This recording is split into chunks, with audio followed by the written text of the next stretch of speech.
शुरू किया जाए।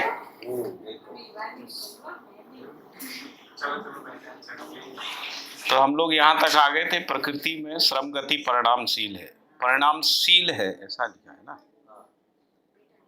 तो एक होता है आचरणशील होना, है ना, क्रियाशील होना। एक है क्रिया और क्रियाशील होना। तो क्रियाशीलता का मतलब है निरंतरता के अर्थ में, है ना, उस ओर जैसे स्थितिशील, क्रियाशील, आचरणशील, है ना, प्रगतिशील यानी प्रगति की ओर, है ना। तो इसलिए कह रहे हैं कि श्रम गति परिणामशील है। श्रमशील है, गतिशील है, परिणामशील है, इस तरीके। और इसीलिए स्थितिशील है। स्थितिशील क्यों? क्योंकि वो पूर्णता पाना चाहिए, उसमें पूर्णता, क्योंकि वो पूर्णता से प्रेरित है, इसलिए पूर्णता की ओर उसमें चेष्टा है, प्रयास है, गति है, इस तरीके, है ना। तो जब जड़ प्रकृति रहती है उसमें चेष्टा रहती है, वो सचेष्ट है। सचेष्ट है का मतलब है क्योंकि वो पूर्णता में डूबी है, इसलिए चेष्टा का प्रेरणा है। चेष्टा हमेशा विकास के लिए होती है ना। यदि विकास के लिए नहीं है तो वो चेष्टा नहीं है। उसको कहेंगे कि ये चेष्टा नहीं है, भ्रम है, असफलता है, हिरास है, पतन है, निराशा है। निराशा कोई चेष्टा नहीं। अच्छा, स्थितिशील भैया, जब आपने ये कहा है सत्ता में जड़ और चैतन्य प्रकृति स्थितिशील है, हाँ। तो मैं इसको ऐसा समझ रहा था कि मतलब जैसे व्यापक वस्तु में ये जो जड़ और चैतन्य प्रकृति है वो मतलब ये एक स्थिति से दूसरी स्थिति पे मतलब ऐसे मूवमेंट कर सकते हैं, इसीलिए वो हम लोग कह रहे हैं कि इसीलिए सत्ता में प्रकृति समाई हुई है। मतलब सबकी किसी चीज में कोई समाय मतलब कब बोलते हैं कि वो समाया हुआ है? जब उसके अंदर जो मूवमेंट हो रही है उसका मतलब है कि उसके अंदर है। तो मैं उसको ऐसे समझ रहा, तो अब आप स्थितिशील को ऐसे कह रहे हैं कि वो किसी स्थिति को पाना चाहती है, उस रेफरेंस में उसकी गति है। हाँ, चेष्टा है उसमें। हाँ, चेष्टा है, ठीक है। हाँ, जैसे हम कहते हैं कि प्रकृति जो है विकास के लिए सचेष्ट है। जब हम सचेष्ट कह रहे हैं यानी उसमें चेष्टा प्रेरणा के रूप में चेष्टा है, प्रेरणा बनी हुई है।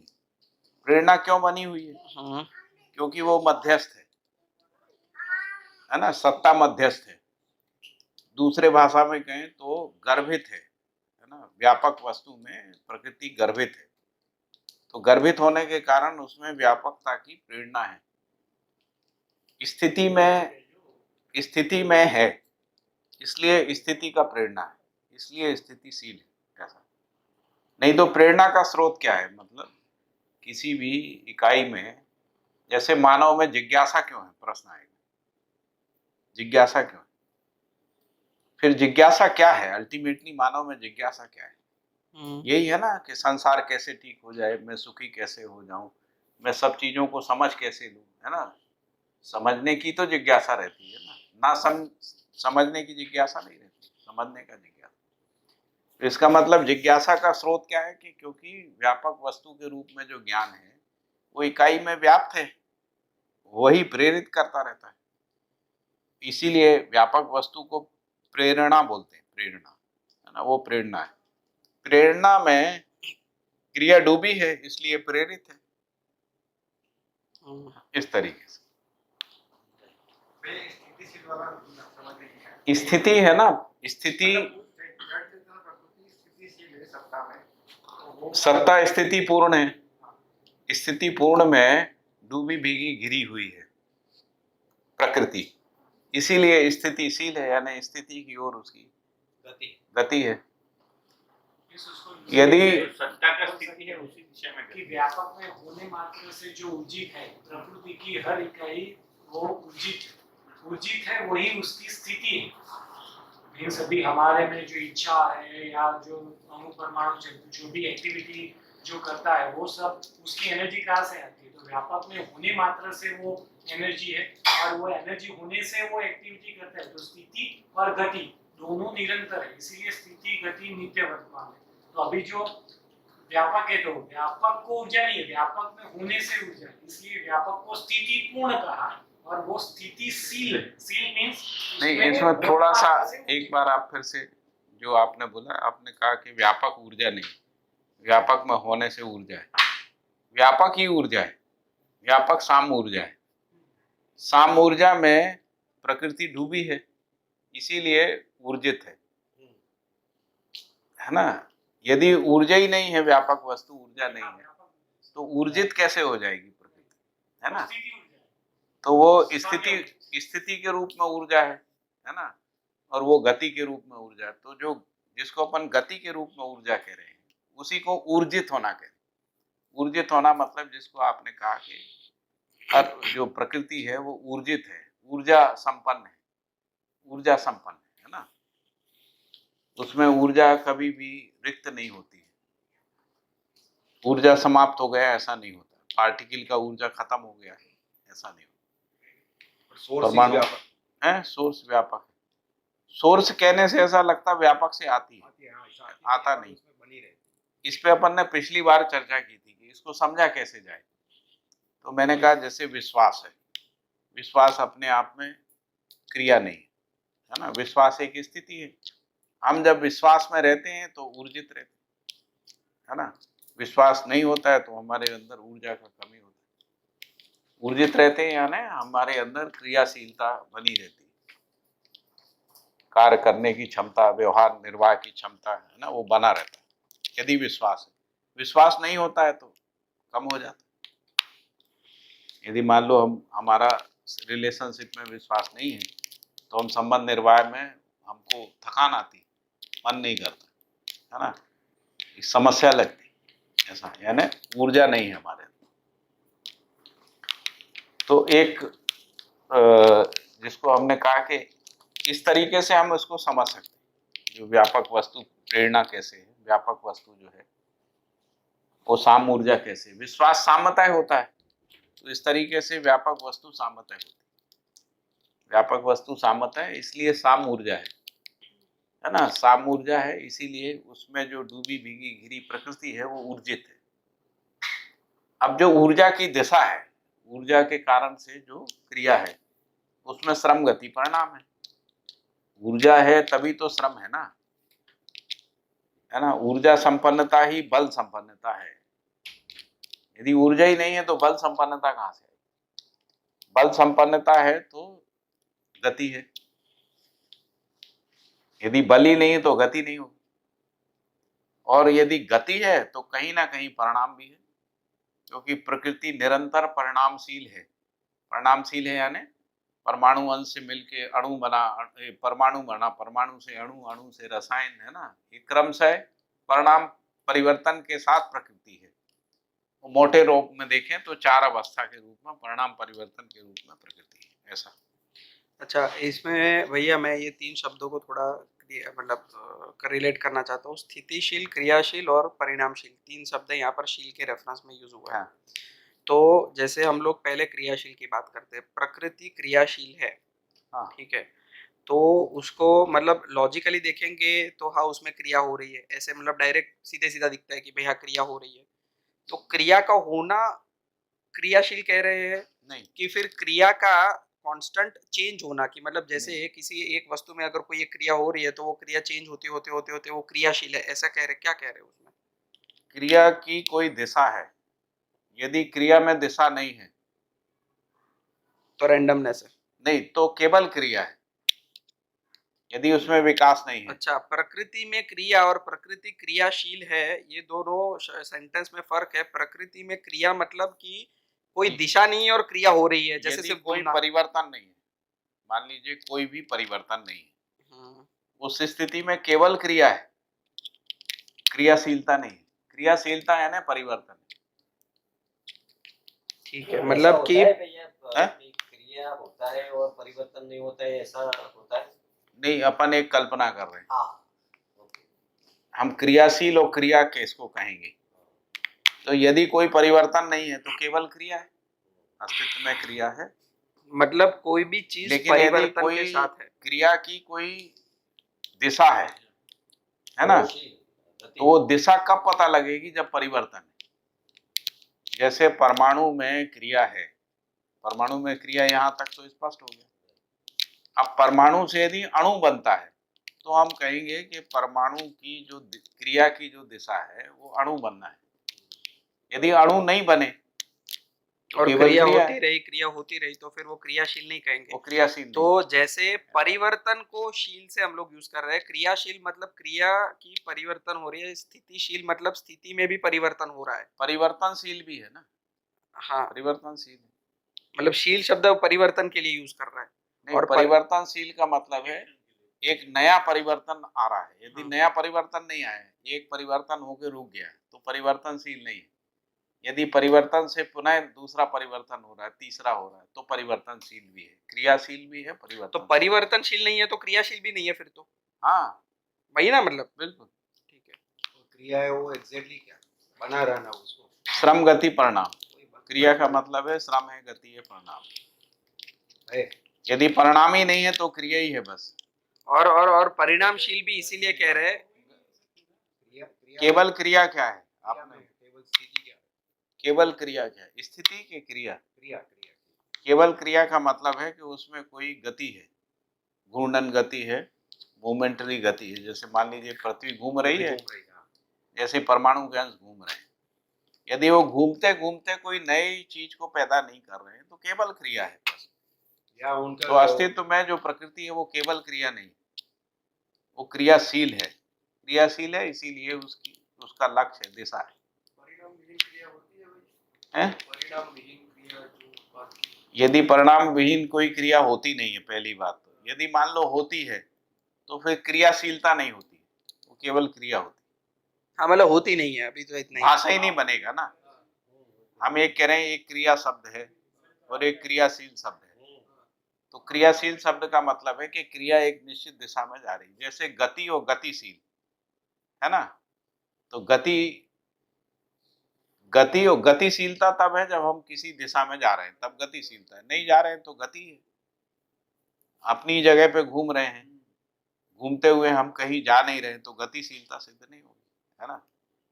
मान लो हमने गाड़ी स्टार्ट करी और हम अपनी जहाँ पे स्टार्ट करी वहीं पे खड़ी है ना, तो क्रिया तो हो रही है, गति नहीं हो रही। अच्छा भैया वो खोलना है एक बार।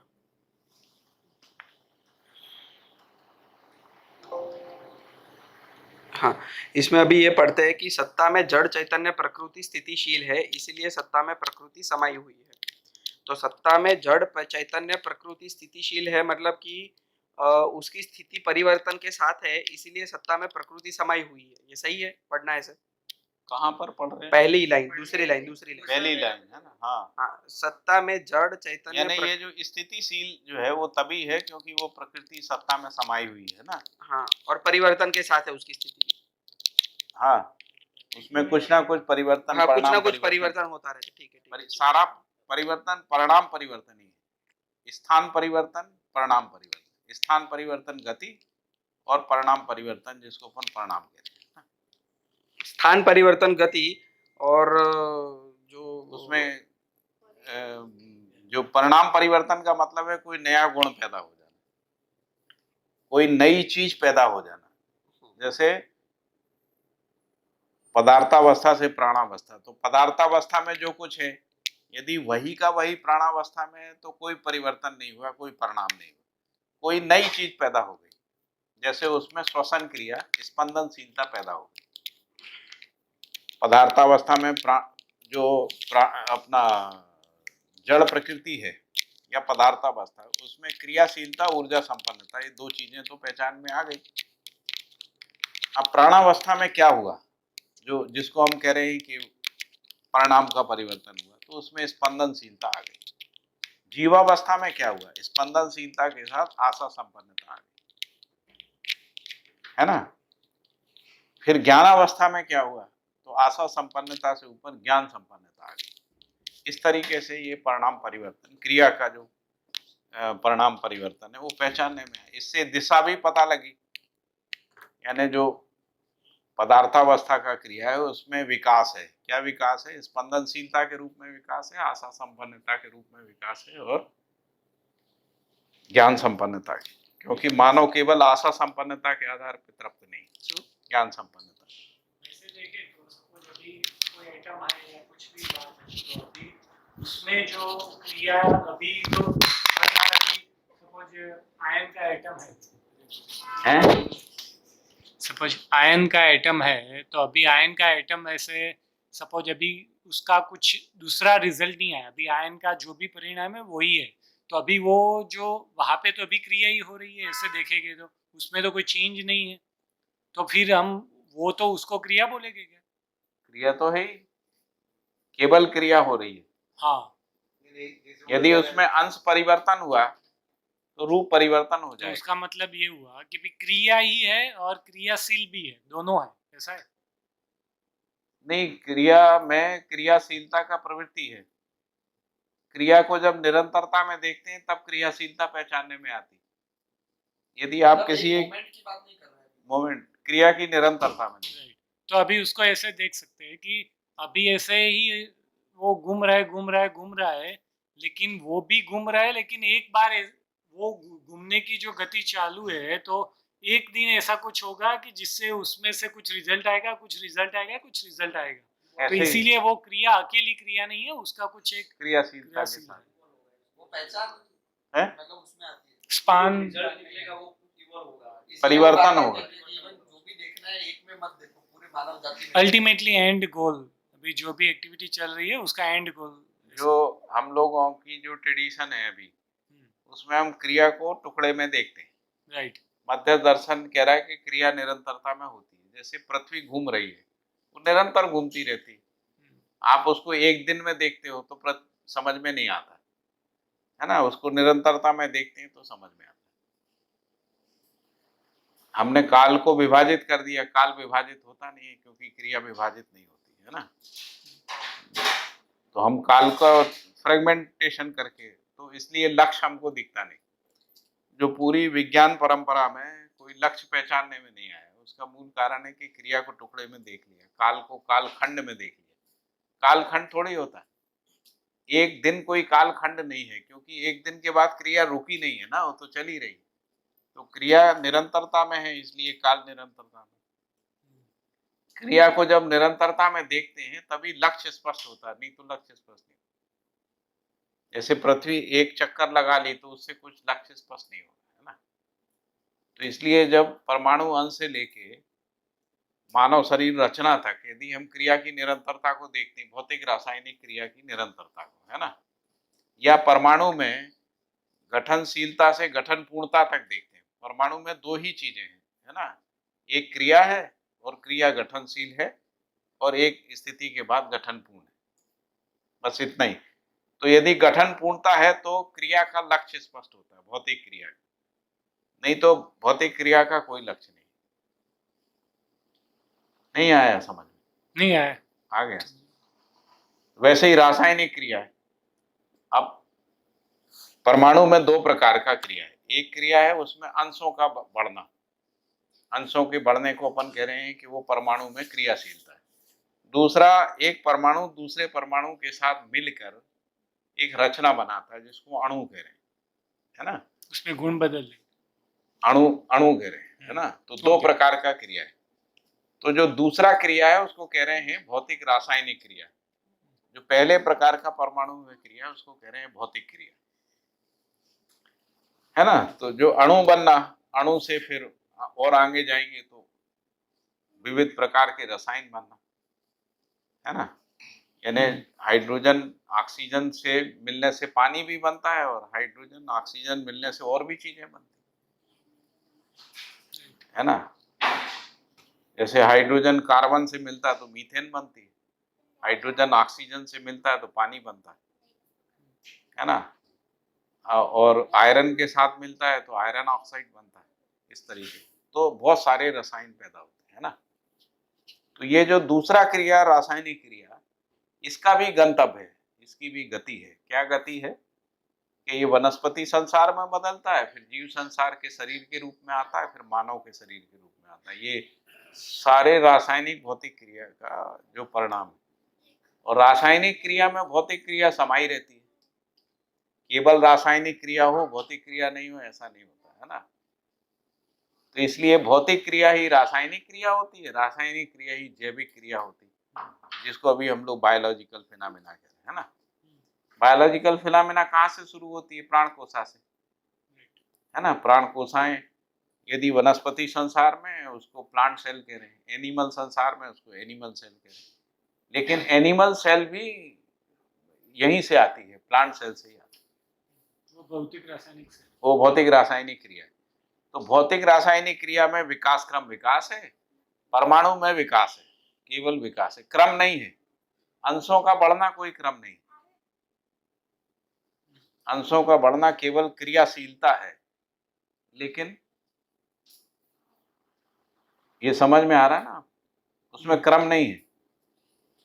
परमाणु भौतिक क्रिया के रूप में दो ही स्थिति में रहता है, या तो गठनशील रहता है, नहीं तो गठनपूर्ण होता है, बस। तीसरा कुछ नहीं, कोई क्रम नहीं। ओके। मतलब ये इसमें ये जो नहीं, लेकिन उसमें एक बात ऐसी थी ना, वो गठनशील परमाणु ही गठन पूर्ण बना, तो वो भी एक ऐसे बोले तो वो क्रम ही नहीं बोल सकते उसका। मतलब गठन पूर्ण हो गया, इसलिए अपन उसको गठनशील कह रहे हैं। यदि गठन पूर्णता को नहीं पहचानेंगे तो गठनशील भी नहीं है, फिर वो क्रिया है केवल। ये बहुत इंटरेस्टिंग है ये बात, अगर आप इसको समझ पाएंगे। तो फिर फिर से से समझाइए। बताना भैया कि आप ये कह रहे हैं कि जैसे गठन पूर्णता को पहचाना, इसीलिए हम लोग कह रहे हैं कि वो क्रियाशील है, हाँ, वरना तो क्रिया ही है। क्रिया ही है, केवल क्रिया है, क्योंकि उसमें कोई परिवर्तन तो हो ही नहीं रहा। परिवर्तन के रूप में तो रासायनिक क्रिया है ही ना। रासायनिक क्रिया तो परमाणु के रिलेशनशिप में है। परमाणु में क्या परिवर्तन है? अभी सिंगल परमाणु की बात है, सिंगल परमाणु में तो कोई परिवर्तन। लेकिन वो पूर्ण हुआ तो पता चला कि हाँ वो हाँ, तो ये भैया आप ये तो जैसे बाबा जी ने इस बात को पहचाना कि जीवन एक गठनपूर्ण परमाणु है, तो जब ये इस बात को पहचाना तभी गठनशील परमाणु पहचानने में आया, नहीं तो गठनशील परमाणु पहचानने में नहीं आता है ना। मीन्स अभी उसको ऐसे देखते हैं कि जो छोटे से छोटा पार्टिकल है उसकी भी एक दिशा है, वो उसकी- दिशा गठन पूर्णता है। नहीं, वो दिशा व्यवस्था में रहने की प्रवृत्ति है, क्योंकि अंश जो है किसी व्यवस्था में समा जाता है ना। परमाणु की आमतौर पे परमाणु के अंश किसी परमाणु में ही मिलते हैं, स्वतंत्र रूप से परमाणु के अंश मिलते नहीं, है ना। लेकिन क्योंकि अंश वृद्धि होती है, इससे पता लगता है कि किसी मोमेंट में वो परमाणु से अलग होते हैं। फिजिकल अपन इसका एग्जांपल लेते हैं, लोखंड का टुकड़ा पड़ा है, वो क्रिया है। एक लोखंड का टुकड़ा पड़ा है, वो क्रिया है। फिर उसको वो तो अपने आप उसको बना नहीं सकते, समझो उसमें से अपन कुछ एक चाकू बना दिया, कुछ भी बना दिया, एक हथियार बना दिया, वो उसका क्रियाशील हुआ नहीं, अच्छा फिर से एक बार करते हैं कि जैसे परमाणु में, तो परमाणु अगर आयरन की बात करते हैं तो आयरन का परमाणु आया कहाँ से? तो अस्तित्व तो है ही। वो है, हाँ। वो है, लेकिन उसमें भी जैसे आयरन का परमाणु भी परिवर्तन होकर के किसी और एटम में कन्वर्ट हो सकता है। हाँ, एटम ऐसा नहीं में, है। एटम में कन्वर्ट हो जाता ठीक है भाई जैसे यूरेनियम है, हाँ, जैसे यूरेनियम का उदाहरण में convert आसान होता है, तो भैया रूबिडियम स्ट्रांसियम में बदल जाता है तो जब उसको न्यूक्लियर हम लोग क्या, मतलब वो जो कन्वर्ट हो रहा है तो उसको क्रियाशील नहीं कहेंगे। क्रियाशील कैसे कहेंगे, क्योंकि क्रिया ही है। यूरेनियम में क्रिया था, वैसे ही रूबिडियम में स्ट्रांसियम में क्रिया, केवल रूप का परिवर्तन हुआ। सिर्फ रूप परिवर्तन हुआ यहाँ पर, और अंशों का मतलब विघटन हुआ, मतलब उस रेफरेंस की मतलब बस- दो पार्ट में हो गया। हाँ, वो ठीक है, तो अभी जैसे अगर ये गठन पूर्णता को हमने पहचाना, हाँ तो इसीलिए कह रहे हैं कि ये सारे क्रियाशील है गठन पूर्णता के लिए। हाँ, जैसे ही सभी गठन नहीं हो पूर्णता जाएगा। को पहचाना तब हमको ये समझ में आया कि परमाणु के अंदर परमाणु विकासशील है, नहीं तो विकासशील है वो समझ में आया, लेकिन नहीं तो क्रियाशील तो क्रिया तो है ही, क्रिया क्रिया को तो सब पहचान ही लिया है। क्रियाशील भी वही बोला ना, गठनशील वो का अभी भी बना है? दो। ये जो परमाणु है, यूरेनियम है, किसी का ગઠનપૂર્ણ પરમાણુને वो આપણે अभी ક્રિયા આપણે એ દિશાને ये ક્રિયાશીલ क्रियाशील कब કહીએ છે, તો શું અત્યારે એક એટમમાંથી બે એટમ સ્પ્લિટ થઈ જાય છે, તો क्रियाशील कब એના बनेगा, અંદર क्रिયા मतलब છે કે જે क्रियाशील तो है ही, गठनशील तो क्रियाशील संपूर्ण છે। प्रकृति क्रियाशील। फिर से भैया ये टोटलिटी हमको पूरी प्रकृति की बात करेंगे कि केवल एक छोटा जो क्या બધું नहीं, हम बात कर रहे हैं, एक बार फिर से मैं इसको क्या બધું हिमांशु भाई एक बार फिर से इसको स्पष्ट कर रहे हैं ना। अस्तित्व में 3 क्रिया है। एक क्रिया है भौतिक क्रिया, दूसरी क्रिया है रासायनिक क्रिया और तीसरी क्रिया है जीवन क्रिया। ठीक है ना।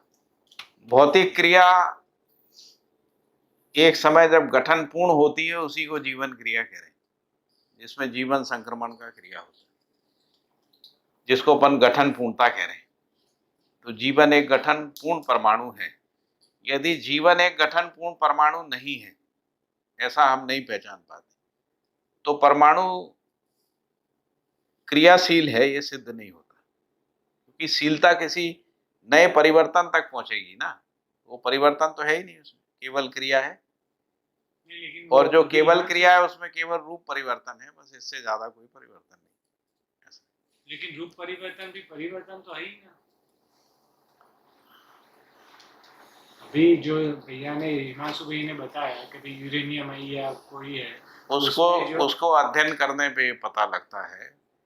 रूप गुण स्वभाव धर्म जो है वो पदार्थावस्था में एक सा बना रहता है, चाहे वो 1 अंश का परमाणु हो चाहे 62 अंश का परमाणु। रूप गुण स्वभाव धर्म के साथ ही वो रहता है। नहीं, लेकिन इसीलिए उसको कह रहे हैं कि ये पदार्थावस्था है, उसमें कोई नई चीज पैदा नहीं होती। मतलब जैसे अवस्था के रेफरेंस में वही रहता है, वो ऐसी बात कर रहे हैं। तो अभी अवस्था चलो, के- अवस्था के रेफरेंस में अगर वो रहता है चलो मान लिया, लेकिन अगर समझो कि हम लोग ऐसा पहचानते हैं कि जीवन नहीं है, हम्म। ठीक है जीवन नहीं है, फिर भी अगर हम लोग ऐसा देखेंगे तो प्राण अवस्था तो है ही, वो तो दिख रही है। हाँ, प्राणावस्था रासायनिक क्रिया है, अभी दूसरी तरफ चलेगी। पहले भौतिक क्रिया को समझे। अभी सिर्फ भौतिक क्रिया की बात कर रहे हैं, केवल भौतिक तो क्रिया। भौतिक क्रिया में जो क्रिया है वो क्रियाशील, अगर कहना है भौतिक क्रिया क्रियाशील है, अगर ऐसा कहना है तो अगर उसमें रूप गुण स्वभाव धर्म का कोई परिवर्तन होगा तभी कह सकते हैं कि वो परिवर्तनशील है। परिवर्तनशील है या क्रियाशील है तो क्रियाशील या स्थितिशील है।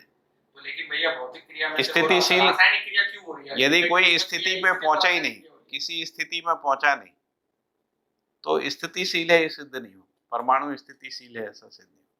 तो अगर रासायनिक क्रिया की बात करते हैं तो रासायनिक क्रिया भी क्यों है? हाँ, वो अल्टीमेटली मतलब परमाणु में अगर देखेंगे तो क्रियाशील है परमाणु, इसीलिए रासायनिक क्रिया हुई। हाँ। अब रासायनिक क्रिया क्यों है? मतलब रासायनिक क्रिया का प्रयोजन क्या है? तो विकास क्रम विकास है। अब विकास क्रम विकास का प्रयोजन क्या है? सह अस्तित्व को प्रमाणित करना है। तो जीवन का क्रिया और रासायनिक क्रिया दोनों के सह अस्तित्व में मानव का क्रिया। तो सह अस्तित्व अपने को, भौतिक रासायनिक क्रिया अपने को प्रमाणित करने के अर्थ में जीवन का क्रिया, मानव का क्रिया है। मानव में शरीर जो है वो भौतिक रासायनिक क्रिया है, और मानव में जो जीवन है ना, वो भौतिक क्रिया का संक्रमण है गठन पूर्णता के रूप में। भौतिक इसको क्रिया बोर्ड संक्रमण में समझिए ना, एक बार लिख के ऐसे ऐसे ऐसे तो छोटा सा होल देखे तो भैया क्रियाशील तो हुआ ही। है। ऐसा होल देखे भौतिक क्रिया हुई। वही तो मैं कह रहा हूँ, होल देखेंगे तभी क्रियाशील है सिद्ध होगा, नहीं तो क्रियाशील है सिद्ध नहीं होगा। क्योंकि जैसे जो अभी वर्तमान में जो फिजिक्स है वो इसको नहीं मानती। कोई भी नहीं मानता ना कि परमाणु से जीवन, परमाणु का संक्रमण होता है। वो तो कॉन्शसनेस को कह रहे हैं, ब्रेन का क्रिया है कॉन्शसनेस।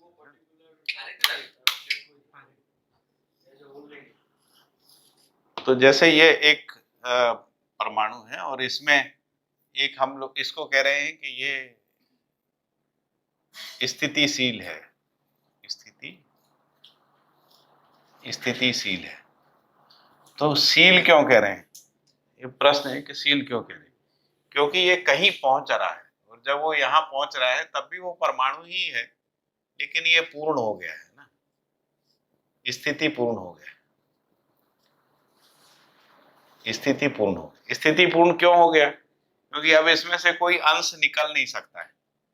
स्थितिशील में क्या है कि अंश बढ़ रहे हैं, यहाँ पे क्रम से अंश बढ़ रहे हैं, परमाणु में अंश बढ़ रहे हैं, इसीलिए हम लोग इसको अंश बढ़ रहे हैं। अगर अगर मान ली स्थिति कोई एक ऐसी स्थिति पे नहीं पहुंचता है जिसके बाद कोई परिवर्तन नहीं है, तो स्थितिशील नहीं बोल सकते, केवल क्रियाशील बोल सकते। हाँ, क्रियाशील बोल सकते हैं। क्रियाशील, स्थितिशील नहीं बोल सकते। हाँ, स्थितिशील नहीं बोल सकते। स्थितिशील नहीं बोल सकते। अब वो और क्रियाशील तो मतलब जो प्राण अवस्था है वो क्रियाशीलता की वजह से है। क्रियाशीलता तो है ही उसमें।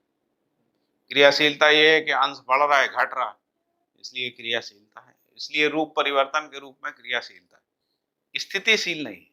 स्थितिशील तभी है जब उसमें, क्रियाशीलता को कंफ्यूजन हो रहा था। हाँ वो। अब इसके बाद दूसरी जो क्रिया है वो ऐसी है कि ये कोई परमाणु है, एक दूसरा परमाणु और भी हो सकते हैं, तीसरा परमाणु भी हो सकता है ना, ऐसे कुछ। जैसे मान लो हाइड्रोजन ऑक्सीजन है, H2O बोलते हैं, इसमें मान ले एक H2 है, एक H है, ये ऑक्सीजन है, ऐसा ऐसा है। तो ये जो परमाणुओं में जो अणु, इसको अपन अणु कह रहे हैं, है ना, ये मॉलिक्यूल है, ये परमाणु है ना, परमाणु, ये परमाणु। तो यहाँ पर क्या हो रहा है कि अपना अस्तित्व बनाए रखते हुए एक रचना कर रहे हैं, है ना। अब हाइड्रोजन जैसे ही अणु रूप में आ गया, अब इसमें अंश नहीं बढ़ेंगे, वो हाइड्रोजन ही बना रहेगा। अंश बढ़ने का क्रिया तभी हो सकता है जब वो अणु बंधन से मुक्त हो जाए। अणु बंधन से मुक्त नहीं हुआ तो उसमें अंश बढ़ने की क्रिया। अब यहाँ पे अणु बंधन आ गया, नहीं ये परमाणु है ही नहीं ना, ये तो अणु है ना। अब अंश परिवर्तन नहीं हो सकता, ऐसा मैं कह रहा हूं। ठीक है, इसको आप समझ सकते। तो जैसे अब- है कि हाइड्रोजन ऑक्सीजन की क्रियाशीलता की वजह से ये अणु को बना, ऐसा कह सकते हैं। हाँ, ऐसे अनेक अणु बन सकते हैं, अनंत, अनंत तो नहीं कहेंगे, हाँ अनंत भी कह सकते हैं, अनंत अणु बने। अब ये जो अणु बन रहे हैं, इसमें कोई आगे की ओर जो है गति है क्या, ऐसा प्रश्न है ना। या कोई विकास है क्या, विकास है, तो वो कह रहे हैं कि विकास नहीं है लेकिन गति है। बाबा जी कह रहे हैं कि विकास तो केवल परमाणु में, विकास यहीं पर है। और विकास क्या है, तो ये विकास है, ये विकास है। इससे पहले तक विकास का क्रम है, ये विकास का क्रम है, यानी परमाणु में जो अंशों का बढ़ना है वो विकास का क्रम है। और वो क्रम तभी पहचानने में आता है जब विकास पता लग जाए, नहीं तो क्रम है ये सिद्धि नहीं होगा ना। तो आपने अभी बोला था ना कि विकास क्रम नहीं है, डायरेक्ट विकास ही है या परमाणु ही है, अभी आगे ऐसा बोला था। तो अभी ये विकास मैंने क्रम ये कहा था कि यदि इसको नहीं पहचानते हैं तो विकास क्रम है ये सिद्ध नहीं होता है, ऐसा। એન્ડ રિઝલ્ટ વિકાસ અગર ના પહેચાની તો વિકાસ ક્રમ એવું ના કહી શકાય, કારણ કે અલ્ટિમેટલી ગમે તે અંશ વધતા હોય કે ઘટતા હોય તમે એ જ અત્યારે જોઈ શકો છો કે વધે છે ઘટે છે વધે છે ઘટે છે, પણ એનો અલ્ટિમેટલી કોઈ એન્ડ રિઝલ્ટ નથી, બધું એમને એમ જ છે. હા, એ તો હું સમજી ગયો. પૂર્ણ ના થાય ત્યાં સુધી એટલે- આ વિકાસને ઓળખીએ છીએ ત્યારે એવું કહે છે કે વિકાસ ક્રમ કહીએ છીએ. ओके, तो अभी परमाणु का बढ़ना घटना वो विकास मीन्स अंशों का स्थितिपूर्ण बढ़ना। हाँ वही अंशों का बढ़ना घटना, वो स्थितिपूर्ण सिचुएशंस हो जाए उसके क्रम में है। तो अभी इसका मीनिंग ये हुआ कि अभी परमाणु भी अभी ऐसा ही ट्राई करते रहेगी और वो स्थितिपूर्ण होके अल्टीमेटली मीन्स गठनपूर्ण होते जाएंगे। ऐसा ये क्रम तो चलता ही रहेगा ना, विकास क्रम विकास, तो ये तो चलता ही रहेगा। लेकिन उसका भी संतुलन बना लेते हैं, मतलब ऐसा नहीं है कि हर एटम नहीं, वो तो हर आइटम में तो वो समझ गया, वो तो एक सिचुएशन और वो भी पूरा वो तो बस सिनेरियो दो ही होगा तभी सिचुएशन है, मतलब एक सिचुएशन स्थितिशील है और दूसरा स्थिति पूर्ण है, बस ऐसे ही है, दो ही चीजें बस। ठीक है। और भैया अभी ये जो स्थितिशील अभी लिखा, इसमें ये क्रियाशील और क्रियाशील नीचे की तरफ है, ये गति है, मतलब ये अणु बना, अणु में से फिर अल्टीमेटली ये मानव शरीर तक बना, वो पूरा क्रियाशीलता का पार्ट है. अब ये जो रासायनिक क्रिया हो रहा है ना, अणु बनना, अणु से रसायन बनना, और फिर प्राण कोशा बनना है ना, प्राण कोशा बन गई, क्योंकि ये परिवर्तन तो है ही. प्राण कोशा से अभी जीव उसको शरीर बन क्रियाशील गए, क्यों नहीं बोल सकते? जीव शरीर गठन बन गया को- और फिर मानव शरीर बन वो भी एक क्रिया से ही एंड रिजल्ट प्रोड्यूस हुआ। इसको विकास क्रम में, भैया हाँ अभी वो जो एक अणु से वो जो गठन पूर्ण बन गया, तो वो भी क्रिया से ही वो अल्टीमेटली गठन पूर्ण बना है? तो उसको भी क्रियाशील कह सकते हैं। तो अणु तो अल्टीमेटली मतलब देखो क्रियाशील कोई जर्नी नहीं है, क्रियाशील जर्नी नहीं है। क्रियाशील तो क्या है कि किसी एक एटम में या तो फिर ओवरऑल एज अ पदार्थ अवस्था में पहचानने की कोशिश कर रहे हैं कि भाई ये क्रियाशील है एज अ एटम। तो जब हम लोग ये स्थितिशील की बात कर रहे हैं एटम की, तो एटम स्थितिशील भी है क्रियाशील भी है। वही मैं बोल रहा हूँ, अभी जो एटम है स्थितिशील है, स्थिति पूर्ण, तो अभी हमने बोला कि वो स्थितिशील है, राइट। अभी वो क्रियाशील है, क्रिया तो है ही ना, क्रिया के बिना स्थिति, और क्रियाशील भी है क्योंकि वो क्रियाशील भी गठन है। पूर्ण हुआ, हाँ। इसलिए क्रियाशील है, राइट। तो स्थितिशील भी है, क्रियाशील भी है, हम्म। राइट। और क्रियाशील और ये इसलिए नहीं है, देखो गतिशील भी है, क्योंकि यदि इसका पहचान है तो गति है, हाँ, यदि इसका पहचान नहीं तो गति तो नहीं है। स्थितिशील, गतिशील और क्रियाशील हाँ। तीनों है वो हाँ। परमाणु से गठन तो पूर्ण हो- प्रकृति स्थितिशील भी है, क्रियाशील भी है और गतिशील भी है। राइट। प्रकृति इन और तीनों थोड़ा- अर्थ में पहचान। भैया इसको और थोड़ा सेपरेट तरीके से पहचानने की कोशिश करते हैं कि हम लोगों ने अभी सबसे पहले एक हाइपोथेसिस ये लिया कि विकास है ही नहीं, मतलब जीवन को हम नहीं पहचानते। अगर जीवन को हम नहीं पहचानते तो स्थितिशील और स्थिति पूर्ण को नहीं पहचान रहे, लेकिन क्रियाशील तो तभी भी पहचान रहे। ये चेंज हो रहा है। हाँ, क्योंकि वो नीचे तो चेंज हो ही रहा है, लेकिन अभी ये अब जब हम लोग विकास ये गठन पूर्ण परमाणु को पहचान रहे हैं तो वहां पर स्थितिशील भी है, क्रियाशील तो है ही, और वो भी पार्ट जो संक्रमण हो रहा है वो भी क्रियाशीलता का ही पार्ट है, ऐसा नहीं है कि नहीं है, लेकिन तो क्रियाशील उसके अलावा भी पहचान में आ रहे हैं। तो अभी स्थितिशील, गतिशील और क्रियाशील वो तो नीचे की सभी पार्ट में आएगा ना। हाँ, सभी सभी में। पार्ट में आएगा। तो कोई जगह ऐसी नहीं है कि जहाँ पे स्थितिशील, गतिशील, क्रियाशील नहीं है। हाँ, नहीं स्थितिशील अब इसमें क्या है ना कि जो स्थितिशील शब्द का प्रयोग नहीं है फिजिक्स में, केमिस्ट्री में भी नहीं है स्थितिशील, क्योंकि स्थिति पूर्णता का पता नहीं, पूर्णता को पहचाना है। नीचे नीचे अगर स्थिति पूर्णता नहीं तो है इसलिए वहाँ क्रियाशीलता है और गतिशीलता है, ये तो दो चीजों को स्वीकार रहे हैं, पूर्णता का पहचान नहीं। ठीक है, जड़ चैतन्य प्रकृति क्रियाशील है, गतिशील है, स्थितिशील है। तो ये पता लगता है जब हम विकास को पहचान पाते हैं। विकास क्या है? स्थिति पूर्णता है। दूसरा सबसे पहला वैसे ही जागृति पूर्णता नहीं पहचानने में आई, दोनों बातें। तो उन्होंने कहा कि जो ये जो विकास है, जो भी विकास है वो अनंत दिशाओं, अनंत कोणों पे, ऐसा अभी जो अवधारणा है विकास की, वो कह रहे हैं कि अनंत कोणों पे चीजें फैल रही, बढ़ रही, उसको विकास कह रहे हैं। ये विकास है, लेकिन इसका कोई लक्ष्य नहीं, जहां पे हम कहें कि पूरा हो गया, इसलिए कहते हैं विकास कभी पूरा नहीं होता, ये अनंत काल तक चलता रहेगा। अभी जिसको कह रहे हैं और अभी हम यहाँ पे बाबा जी ऐसा कहता है कि विकास भी पूर्ण है। पूर्ण है, हाँ, तो वो स्थिति पूर्ण के हिसाब से जो गठन पूर्ण परमाणु है तो उसकी, क्योंकि यदि इसका कोई लक्ष्य ही नहीं है तो ये विकास क्रम होगा ना, विकास थोड़ी होगा। क्योंकि उसका विकास शब्द का मतलब होता है पूरा हो गया।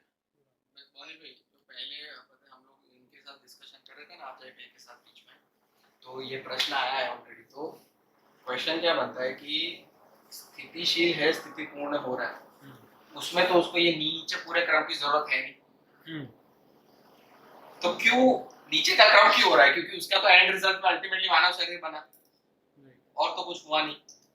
तो लेकिन ये उसमें नीचे का क्रम की, नीचे के क्रम की प्रेरणा कहाँ से है? नहीं, उसीलिए तो उन्होंने आंसर दिया था ना कि वो अभी उसको उस रेफरेंस से देखते हैं कि भाई जो गठन पूर्ण है, तो गठन पूर्ण परमाणु उसका वो आचरण पूर्णता और क्रिया पूर्णता से ही होने के लिए उसके सहस्त्र हाँ। को प्रमाणित करने के लिए ये जरूरी है, इसीलिए ये क्रम इसके है। साथ- वरना ये क्रम भी भैया वो अगर सही स्थिति पूर्णता समझा। को नहीं पहचानते तो ये क्रम का क्वेश्चन मार्क ही रहता है नीचे वाला कि क्यों है। अभी क्वेश्चन हमारा वो था, अजय अभी भैया से इसमें क्या बात है कि बाबा जी जो कह रहे हैं कि जो भी क्रिया है वो निरंतर है ना, क्योंकि अस्तित्व जो है वो निरंतरता के अर्थ में ही अस्तित्व होता है।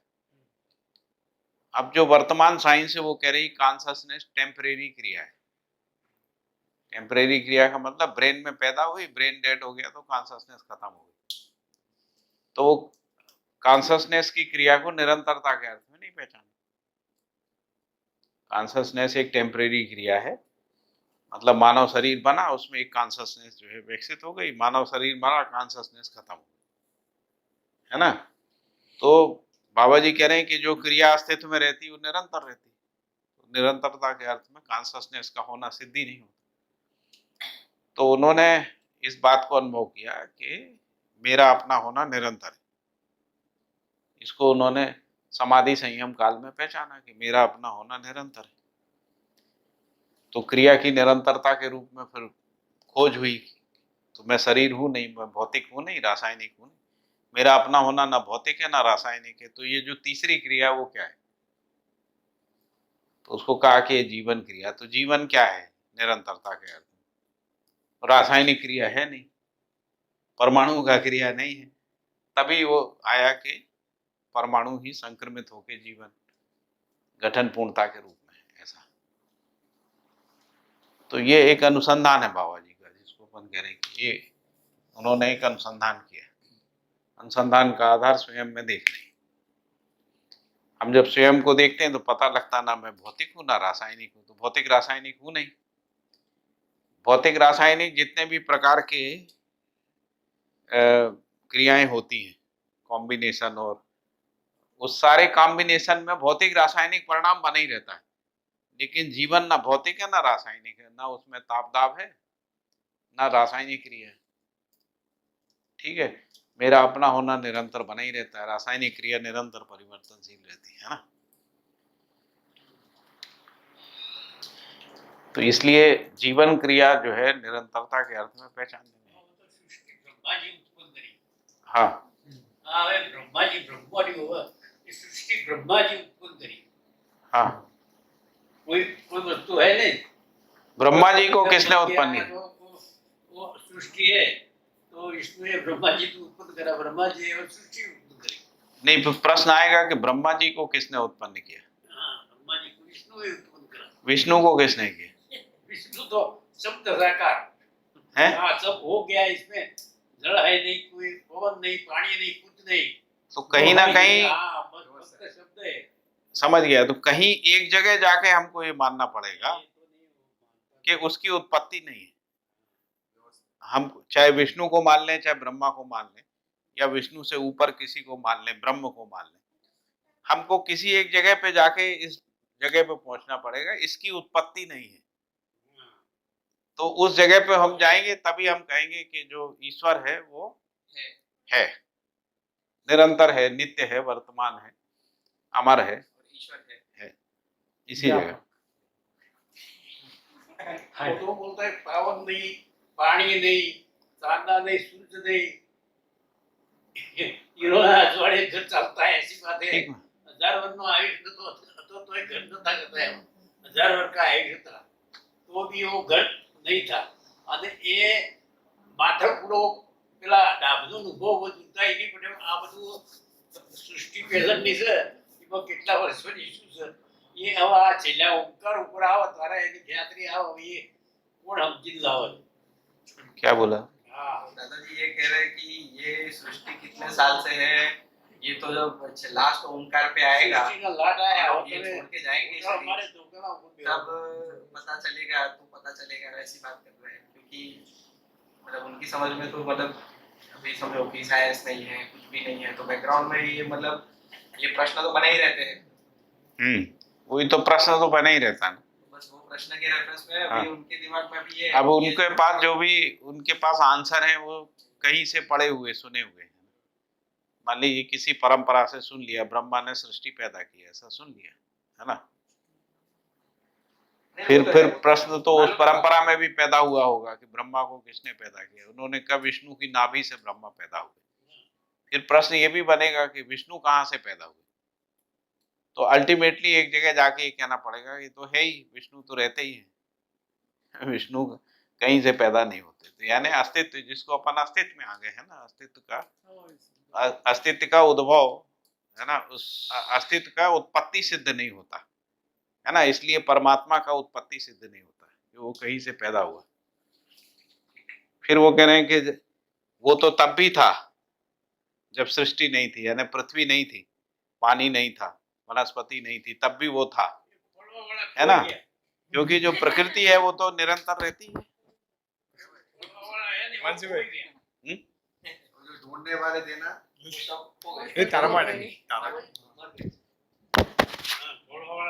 अभी रीडिंग ठीक है, क्योंकि मैं ऐसा समझ रहा हूँ कि आज कृतज्ञता वाला पार्ट तो को खत्म करते हैं। ये जो कठन पूर्णता है, नहीं खत्म नहीं, रीडिंग शुरू करते हैं तो खत्म हो। ये क्रिया पूर्णता है, आचरण पूर्णता है। कल सुबह अध्याय 1 शुरू कर सकते हैं ना। तो ये जो परमाणु में ही जो है, तीनों पूर्णताएं परमाणु में ही प्रमाणित होती हैं, और ये तीनों पूर्णताएं जीवन में ही प्रमाणित होती हैं, क्योंकि ये जीवन है जिसको अपन कह रहे हैं कि ये जो है कठन पूर्ण है, इसी को जीवन कह रहे हैं। ये भी जीवन है और ये भी जीवन है। जीवन नहीं हो तो आचरण पूर्णता नहीं है, जीवन नहीं हो तो क्रिया पूर्णता नहीं है ना, जीवन नहीं है तो गठन पूर्णता भी नहीं है। तो जीवन ही स्वयं को प्रमाणित करने के अर्थ में, है ना, सहअस्तित्व को प्रमाणित करने के अर्थ में, पूर्णता को प्रमाणित करने के अर्थ में जीवन का क्रिया है, सहअस्तित्व को प्रमाणित करना। तो ये जो जीवन है, अस्तित्व सहअस्तित्व है, इसलिए रासायनिक क्रिया उसकी पूरक है। तो ये जो जीवन अपने आप को केवल जीवन के रूप में प्रमाणित नहीं कर सकता, सहअस्तित्व में प्रमाणित कर सकता। सहअस्तित्व क्या? रासायनिक क्रिया के सहअस्तित्व, यानी मानव। तो इसीलिए मानव ही गठन पूर्णता, क्रिया पूर्णता, आचरण पूर्णता को प्रमाणित करने वाली इकाई, उसी को उन्होंने कहा ये अवसर है, मानव के पास ये अवसर है। मानव के अलावा प्रकृति में किसी के पास अवसर नहीं है, क्योंकि यहाँ पर रासायनिक क्रिया पूर्ण हो गई जब ये मानव शरीर हो गया, रासायनिक क्रिया पूर्ण, और यहाँ भौतिक क्रिया पूर्ण हो गई। अब ये दोनों पूर्णता सहअस्तित्व के रूप में सहअस्तित्व को प्रमाणित करने की क्षमता के साथ। जी, वो मानव शरीर भी नहीं देखा था ने, वो बोलता तो वहाँ थे, वो बोलता तो वीटी है, मानव बोलता हो, पर मानव क्या है? मानव बोलता है तो मानव क्या? मानव कौन? मानव जो है जीवन और शरीर दोनों के योगफल में, यदि जीवन नहीं है तो शरीर है, और शरीर नहीं है तो जीवन है। जब हम मानव कह रहे हैं तो दोनों है। मानव ये तो सब के नाम होता है। हाँ, मानव का नाम क्या है? क्या बोल रहा? मानव का नाम क्या है? मानव जिसको बोला तो क्या मानव क्या है? इसमें क्या मानव है? ये शरीर है, अभी जो आप इंगित कर रहे हैं वो शरीर है, लेकिन इसको जो देखने वाला है, समझने वाला है, वो जीवन है, जिसको आप आत्मा कह रहे हैं। आप जिसको आत्मा बोलते हैं उसको हम जीवन शब्द बोल रहे हैं। जीवन का मतलब जीने वाला कौन है? शरीर जीता है या मैं जीता हूँ? आत्मा जीता कौन है? मैं जीता हूँ ना, शरीर नहीं जीता। शरीर को भूख प्यास लगता है बस। शरीर का तो नश्वर है, शरीर नश्वर है, मेरा अपना होना नश्वर नहीं है, मैं निरंतर हूँ। आत्मा का अमरत्व है, शरीर का नश्वरत्व है। शरीर का जन्म होता है, उसका मृत्यु होती है। हम मृत्यु के बाद भी बने रहते हैं, जन्म से पहले भी बने रहते हैं। आत्मा तो हम जब कोई माँ के गर्भ में शरीर बनता है, उस समय जीवन उसमें प्रवेश करता है, उसी को आत्मा कह रहे हैं, जिसको अपन आत्मा है। जैसे आदमी मरता है तो आत्मा निकल जाता है, फिर वो दूसरे शरीर में। आत्मा ही देखता है, स्वयं को आत्मा देखता है। हमको आत्मा के अलावा कुछ दिखता नहीं है, आप इसको समझिए। बात सही है। आप भौतिक क्रिया को नहीं देख सकते, न रासायनिक क्रिया को, न ब्रेन के क्रिया को, न शरीर के किसी अंग का क्रिया को आप देख नहीं सकते। आप केवल अपनी क्रिया को देख सकते। आप मन को, विचार को, इच्छा को देख सकते हैं। आप ब्रेन में क्या चलता है इसको नहीं देख सकते, समझ सकते। समझना और देखना अलग अलग बात है।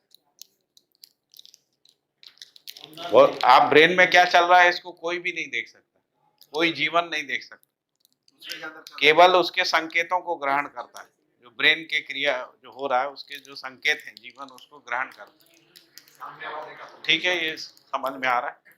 थोड़ा सा गहरे गहरे प्रश्न नहीं बराबर परफेक्ट है। है, परफेक्ट है।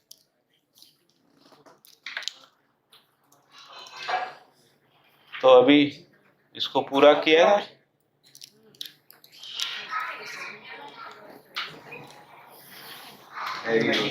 फिर ये है, फिर से उन्होंने लिखा कि सत्ता मध्यस्थ है, इसलिए मध्यस्थ सत्ता में संप्रक्त प्रकृति नियंत्रित और संरक्षित है। इसको समझिए। तो क्रिया के अंदर जो नियंत्रण और संरक्षण है वो नियम से ही है।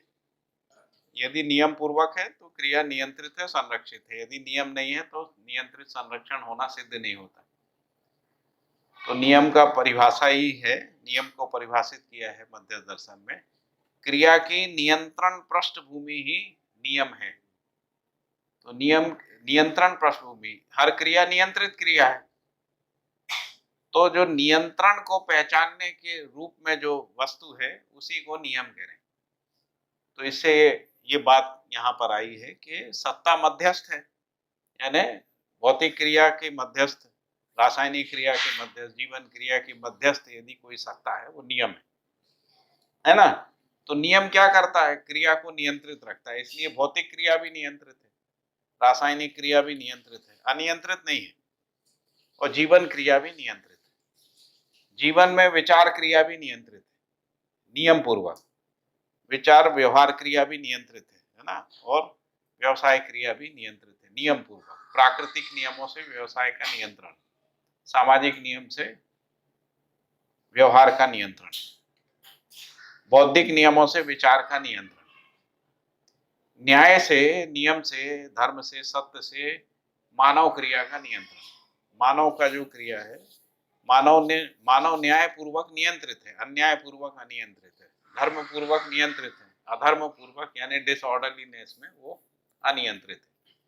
तो इसलिए जो नियंत्रण करने और संरक्षण करने का जो प्रवृत्ति है वो मध्यस्थ सत्ता के कारण से है। इसलिए लिखा मध्यस्थ सत्ता में संप्रक्त प्रकृति नियंत्रित एवं संरक्षित है। प्रत्येक परमाणु में पाए जाने वाले मध्यांश यानी नाभिक मध्यस्थ क्रिया है। यहाँ पे मध्यस्थ सत्ता की बात आई या मध्यस्थ क्रिया की बात आ रही? तो मध्यस्थ क्रिया किसको कह रहे हैं? जो अंश का, जो नाभिक का क्रिया है ना। जो जीवन में भी मध्यस्थ क्या है? तो आत्मा का क्रिया, आत्मा के क्रिया को कह रहे हैं, वो मध्यस्थ क्रिया है। परमाणु में जो, जड़ परमाणु में जो मध्यस्थ क्रिया है वो क्या है? नाभिक का क्रिया, न्यूक्लियस में जो क्रिया है। इसलिए सम विषमात्मक क्रियाएं एवं सापेक्ष शक्तियां नियंत्रित और संरक्षित हैं। तो ये सम और विषम को नियंत्रित और संरक्षित करने का काम जड़ परमाणु में वो न्यूक्लियस के कारण से होता है। जैसे परमाणु के अंश जो घूमते रहते हैं तो वो न्यूक्लियस में नहीं गिरते हैं, न्यूक्लियस से एक निश्चित अच्छी दूरी को बनाए रखते हैं। तो ये निश्चित अच्छी दूरी को बनाए रखने का काम मध्यस्थ क्रिया के रूप में नाभिक का क्रिया, न्यूक्लियस जो फिनोमेना है, एक्टिविटी है, उसी के कारण से होता है। ऐसा उन्होंने यहाँ कहा। इसमें कोई प्रश्न नहीं है ना? नियंत्रित मीन्स नियम वाला वो समझ में आया, और संरक्षित मीन्स उसको बनाए रखना और निरंतरता रखने के लिए उसको जरा विशेष प्रकृति नियंत्रित, तो वो नियम से नियंत्रित है। और संरक्षित, संरक्षित का मतलब अपने आचरण में है, अपने आचरण में नहीं है तो संरक्षित नहीं। नियंत्रित और संरक्षित में फर्क क्या हुआ? अपने आचरण की निरंतरता के अर्थ में संरक्षण।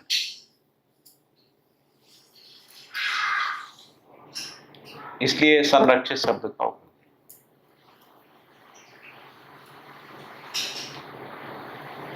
हम लोग बोलचाल की भाषा में संरक्षण संवर्धन दो शब्दों का उपयोग करते हैं ना। संरक्षण क्या है? जैसे जितना पेड़ है उतना पेड़ बना रहे तो कहेंगे संरक्षण है। यदि उससे ज्यादा हो गया संवर्धन है, उससे कम हो गया तो संरक्षण नहीं है। ऐसा जैसे ये शरीर है, शरीर यदि बना रहे तो संरक्षण है ना, यदि बना नहीं रहता तो संरक्षण नहीं। यदि शरीर में हमारी क्षमता का विकास होता है तो संरक्षण से आगे संवर्धन है, हमारी शक्तियों का विकास होता है तो संवर्धन है। संरक्षण का मतलब है बना रहना, जिसको अपन विभव क्रिया कहते हैं, वो संरक्षण। तो भैया मतलब जैसे हम लोग ये बात कर रहे हैं कि इसलिए मध्यस्थ सत्ता में संपृक्त प्रकृति नियंत्रित एवं संरक्षित है। हाँ, तो जैसे प्रकृति की हम बात कर रहे हैं तो प्रकृति एज एक अवस्था की या तो फिर पूरी बात कर रहे हैं। पूरी बात जैसे संपूर्ण। मैं अगर इंडिविजुअल अपनी बात कर रहा हूँ तो मैं नियंत्रित तो हूँ नियम से, जो भी नियम है उससे मैं नियंत्रित हूँ, लेकिन जब संरक्षित की बात आएगी तो एज अ पूरे होल की बात आएगी। होल की बात है। कि जैसे प्राणावस्था है तो प्राणावस्था में एक पेड़ है वो या तो फिर सभी पेड़, तो वो नियम से नियंत्रित है, लेकिन एक पेड़ संरक्षित नहीं है। पूरा प्राणावस्था अगर देखेंगे तो वो संरक्षित है, उस रेफरेंस के उसकी वो बनी रहती है। ऐसे कह सकते हैं। पहले अपन मानव शरीर से समझ लें। हाँ। मानव शरीर का बना रहना उसका संरक्षण है। मानव शरीर का बना रहना मतलब ऐसा नहीं है कि मेरे शरीर का बना रहना, एज अ मानव शरीर का बना रहना। पहले अपने ही शरीर से बात करें, इंडिविजुअल का।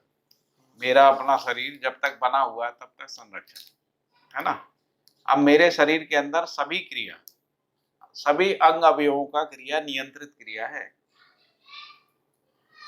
हृदय का क्रिया नियंत्रित, आंख का क्रिया नियंत्रित, कान का क्रिया, फेफड़े का क्रिया, लंग्स का, पेंक्रियास का, लीवर का, किडनी का, सबका क्रिया नियंत्रित, अनियंत्रित नहीं। ठीक है, ये सभी नियंत्रित क्रियाएं मिल के शरीर का संरक्षण करती है ना। है? हाँ, यदि इनमें अनियंत्रण होता तो संरक्षण नहीं, इसीलिए नियंत्रण के साथ संरक्षण था। ऐसे जो अभी बॉडी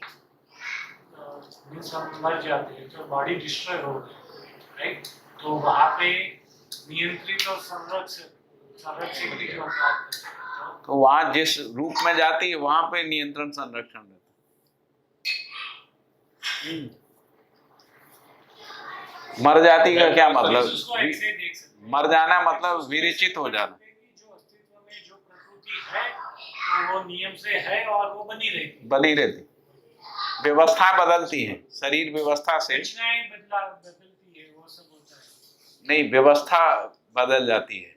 जैसे शरीर का व्यवस्था और शरीर मरने के बाद प्राण कोशा का व्यवस्था उसमें चली जाती है। प्राण कोशा है, शरीर में ऐसा होता है, ऐसे भी केमिकल से या ये सब में देखे तो उसमें भी ऐसा होगा। हाँ, सब में भी, लेकिन जो मूल एटम है तो वो तो नियंत्रित और संरक्षित है। हाँ, ऐसे सभी अणु भी, रसायन भी, प्राण कोशाएं भी है ना, वनस्पति भी, जीव संसार भी, मानव शरीर भी, सब नियंत्रित संरक्षित क्रिया है। यदि संरक्षित क्रिया नहीं है तो विभव नहीं है, केवल सम और विषम है ना। मानव शरीर में हम जैसे कि डायनासोर है, तो डायनासोर अभी डायनासोर का बॉडी देखे तो वो नियंत्रित और संरक्षित के एंगल से अभी तो नहीं है वो। हाँ, लेकिन अभी जो नियंत्रित और संरक्षित है उसको मैं ऐसा समझ रहा हूँ कि जो पार्टिकल्स और जो प्रकृति है, प्रकृति में तो अल्टीमेटली मूल क्या है, तो मूल एटम है, तो जो एटम है वो नियंत्रित और संरक्षित रहता है। भी एटम को कभी आप मिटा नहीं सकते। नहीं, आप डायनासोर को एक टुकड़े के रूप में देख रहे हैं ना।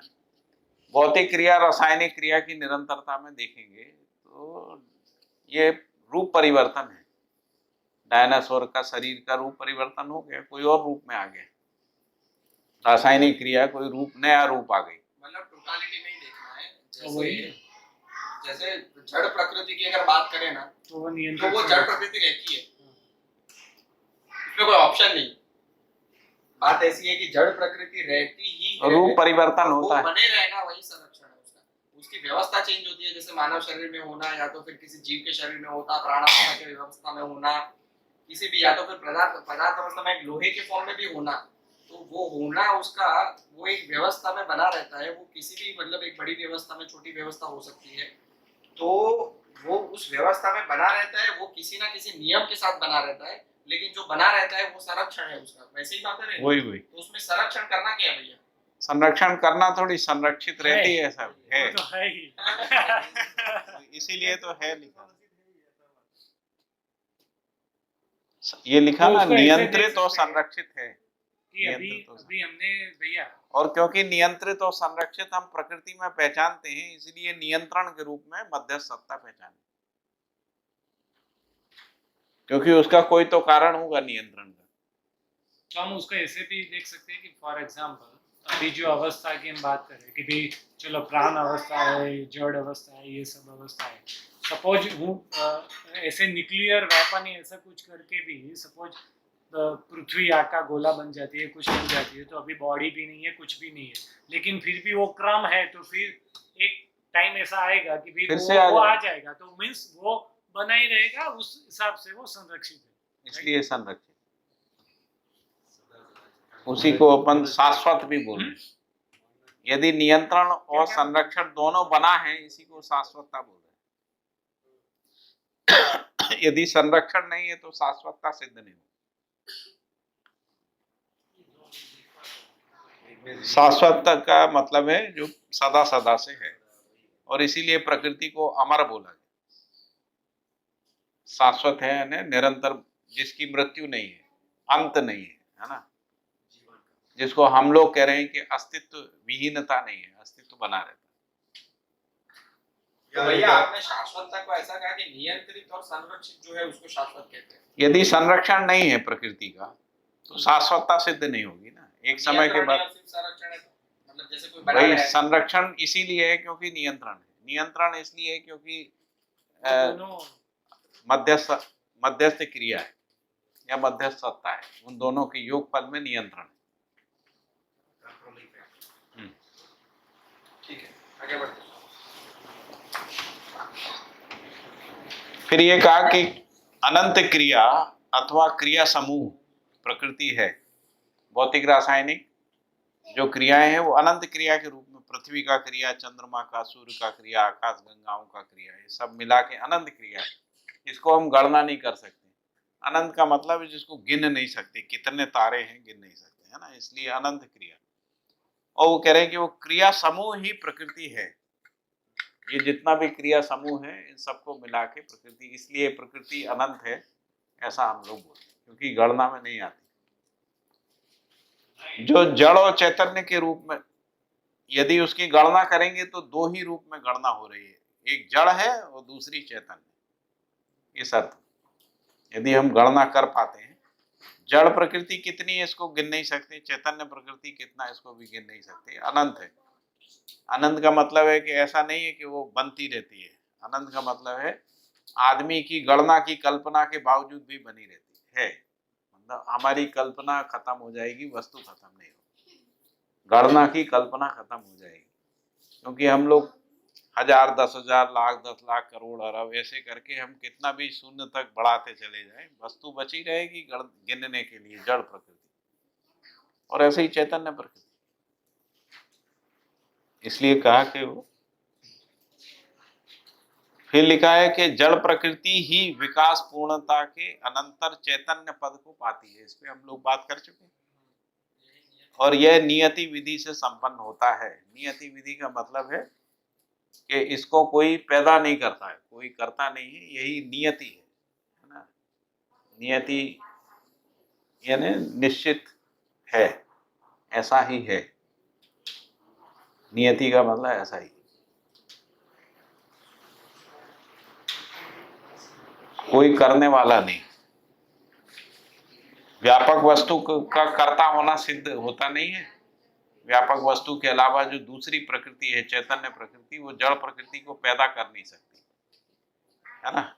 इसलिए फिर लिखा है कि मानव जड़ चैतन्य का संयुक्त रूप है। जब अपन मानव की बात कर रहे हैं तो जड़ प्रकृति के रूप में शरीर है और चैतन्य प्रकृति के रूप में जीवन है। दोनों के योगफल में मानव है ना। यदि जीवन नहीं है तो शरीर को मृत बोलते हैं ना, मट्टी बोलते हैं, और जीवन है तभी उसको मानव बोलते हैं, ठीक है। और यदि शरीर नहीं है तो जो जीवन निकल गया है उसको जीवात्मा बोलते हैं, जीवात्मा है ऐसा। जैसे कोई मरने के बाद बना रहता है अस्तित्व में, है ना, जिसको कोई लोग पितर कहते हैं, कुछ लोग देव कहते हैं, कुछ भूत प्रेत कहते हैं, उस रूप में जीवन बना रहता है, भूत प्रेत के रूप में, पितरों के रूप में या देवताओं के रूप में,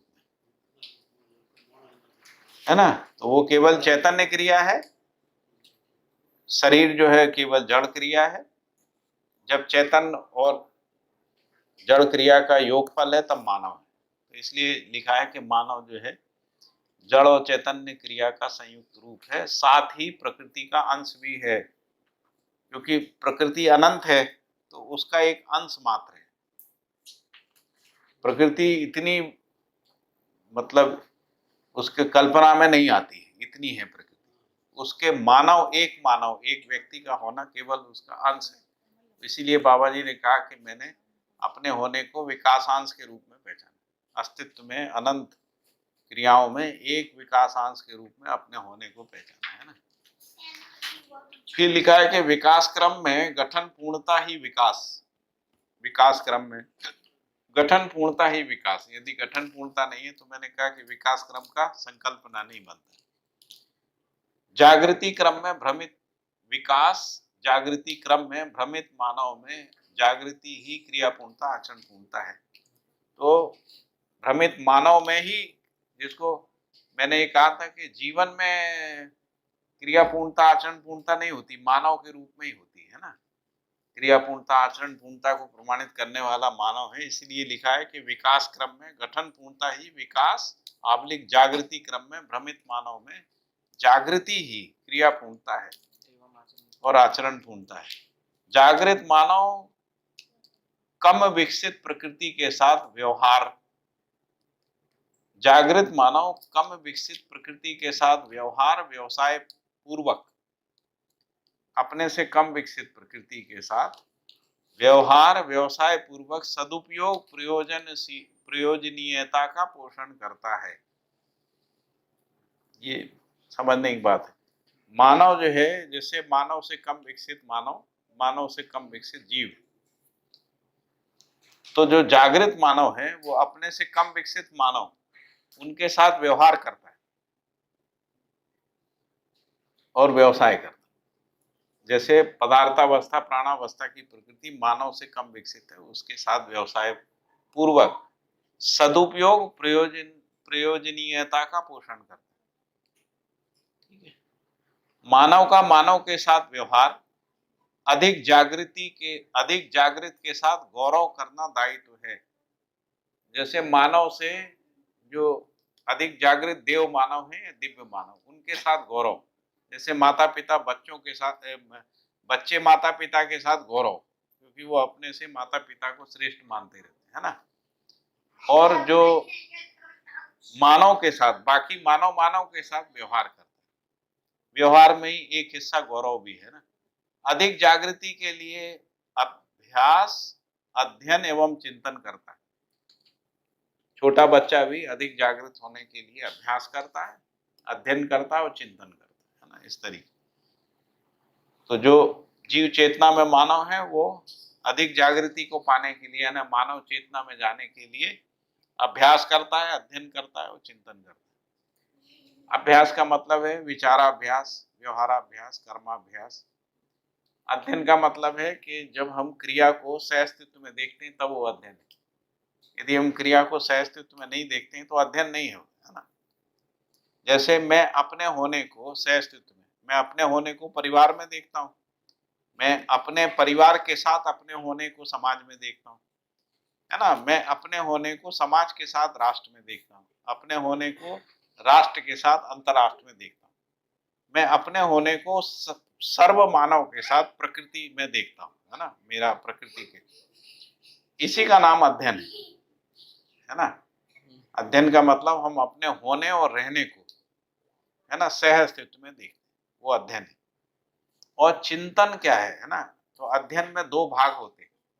एक भाग होता है क्रिया को देखना, क्रिया को विश्लेषित करना, उसका विवेचना करना, और दूसरा जो क्रिया शून्य है उसका चिंतन होता है।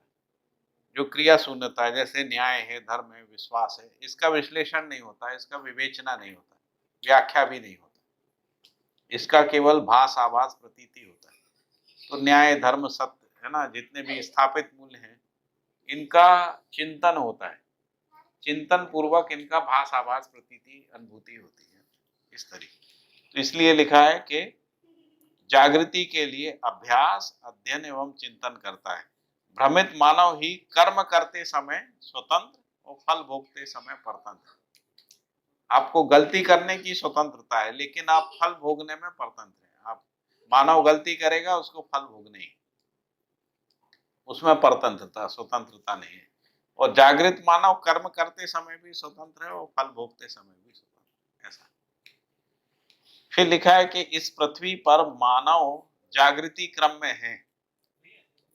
ऊपर वाली जो एक लाइन थी second की, जागरूक मानव कम विकसित प्रकृति के साथ व्यवहार, व्यवसाय पूर्वक सदुपयोग, प्रयोजनीयता का पोषण करता है। उसमें कम विकसित प्रकृति ऐसा भी लिखा है, क्योंकि अधिक विकसित के साथ कर नहीं सकता। तो जो जागरूक मानव है तो उनके साथ व्यवहार और व्यवसाय हाँ, कैसे, तो यदि वो दूसरा भी जागृत है, उसके साथ व्यवहार ही होगा। पोषण करता है, दोनों जागरूक है तो दूसरे को पोषण, दोनों जागृति का तो एक इसमें पोषण એમને આમાં શું છે, જો આમાં શું લખેલું છે, જાગૃત માનવ કમ વિકસિત પ્રકૃતિ કે સાથ વ્યવહાર અને વ્યવસાય પૂર્વક સદુપयोग પ્રયોજनीयता का पोषण करता है।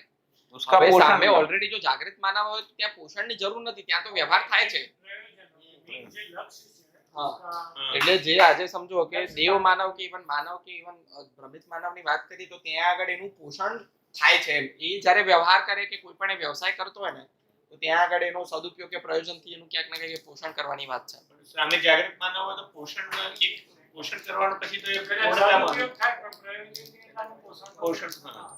अब यदि दोनों जागृत हैं तो यहाँ कह रहे हैं कि फिर व्यवहार करता है और अपने से और जागृत है तो उसके साथ गौरव होता है। ये अगला लाइन में उसको क्वालिफाई कर दिया।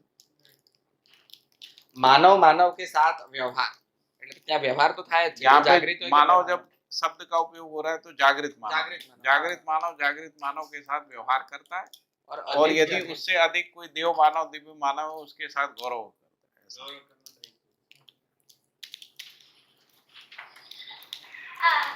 फिर लिखा है कि इस पृथ्वी पर मानव जागृति क्रम में है और उसे जागृति पूर्ण होने का अवसर, जागृति पूर्ण होने का अवसर, वांछा एवं संभावना प्राप्त है। मतलब अभी जो मानव है उसको वो कह रहे हैं कि जागृत होने का अवसर भी है, वांछा भी है और संभावना भी। एक आकांक्षा जैसे होती है ना, वे आकांक्षा के मूल में वांछा रहती है, वांछित मतलब ऐसा वो चाहता है कि हो जाए। जैसे हम ये कहते हैं ना, हमको ये वस्तु वांछित है, जरूरी है, आवश्यक है, होनी चाहिए हमारे पास, उस अर्थ में वांछा।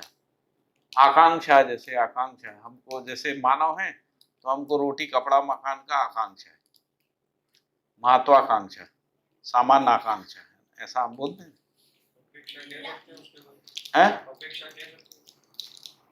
हाँ, आकांक्षा के साथ ही अपेक्षा हुई, वांछा। हाँ, वांछा है तो आकांक्षा है, आकांक्षा है तो अपेक्षा है। अच्छा है तो अगर आपके पास वांछा ही नहीं है तो अपेक्षा काहे का है? पहले हमको कोई चीज पाना है तभी अपेक्षा बनता है ना, उससे हैं? वांछा निरंतरता के अर्थ में, अक्षुण्णता के अर्थ में वांछा बनी रहती है ना। इच्छा जो है, लिखा है कि विधि विहित आवश्यक, हाँ वही आवश्यकता के, सभी वो इच्छा में कुछ भी हो सकता है, और यहाँ पे आवश्यकता उस रेफरेंस में है कि पूर्णता के अर्थ में विधि विहित। हैं? इसीलिए वांछा को कहा कि दो प्रकार की वांछा है, एक सामान्य आकांक्षा के रूप में, एक महत्वाकांक्षा। सामान्य आकांक्षा में आहार आवास अलंकार है, महत्वाकांक्षा में दूरगमन, दूरदर्शन, दूर श्रवण है।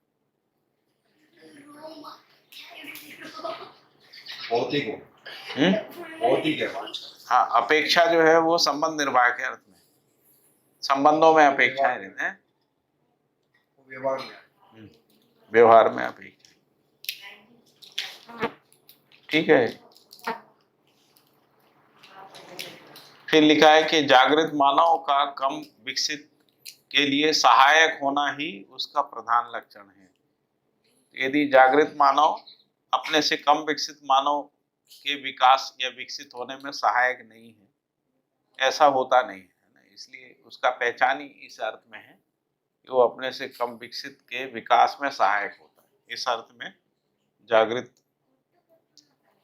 फिर कहा कि पदार्थावस्था से प्राणावस्था विकसित है, प्राणावस्था से जीवावस्था विकसित है, जीवावस्था से भ्रांत ज्ञानावस्था का पशु मानव विकसित है, भ्रांति ज्ञानावस्था के पशु मानव से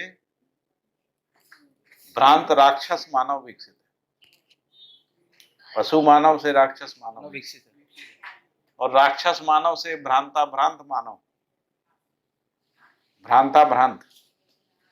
भ्रांता भ्रांत का मतलब ये नहीं है कि कभी भ्रांत है कभी अभ्रांत है, ऐसा नहीं, तो ऐसा नहीं है। मतलब वो अभ्रांति से अभ्रांत है और भ्रांतियों से अप्रभावित है, उसको भ्रांता भ्रांत कहते हैं। मतलब भ्रांतियों की समीक्षा है इसलिए उससे प्रभावित नहीं होता है, लेकिन वो होने के अर्थ में अभ्रांत है, उसको भ्रांता भ्रांत कह रहे हैं। બ્રહ્મ છે પણ એને ખબર નહીં કે બ્રહ્મ ના ભ્રમ છે પણ ભ્રમથી પ્રભાવિત નથી, એને ભ્રમ ऐसा है? दूसरों का जो भ्रम है, अज्ञान है, समस्या है, उससे वो अप्रभावित रहता है, उस अर्थ में।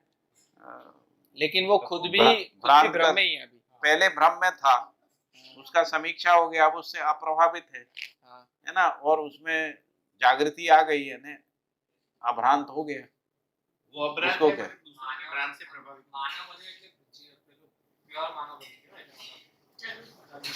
अच्छा भ्रांत राक्षस मानव से भ्रांता भ्रांत मानव, ठीक है हाँ, विकसित तथा भ्रांता भ्रांत मानव से मानव मानव पद की बात होगी। मानव। हाँ, भ्रांता भ्रांत निर्भ्रांत दोनों में क्या अंतर है? देव मानव को और दिव्य मानव को निर्भ्रांत मानव, मानव भ्रांता भ्रांत है और देव मानव और दिव्य मानव जो है निर्भ्रांत मानव, ऐसा। अब भ्रांत, उसमें भ्रम नहीं है, भ्रांति खत्म हो गई, आचरण पूर्ण हो गया। मानव में भ्रांति हो सकती है, मानव में भ्रांति हो सकती है, जैसे लेकिन वो भ्रांति मतलब समीक्षा के रूप में रहेगी, समीक्षा के रूप में, है ना। जैसे उसमें क्योंकि और अग्रिम जागृति की संभावना है, इसीलिए ऐसा शब्द उपयोग किया है। तो भ्रांता भ्रांत मानव से निर्भ्रांत देव मानव विकसित है और निर्भ्रांत देव मानव से दिव्य मानव विकास और जागृति पूर्ण है, ऐसा।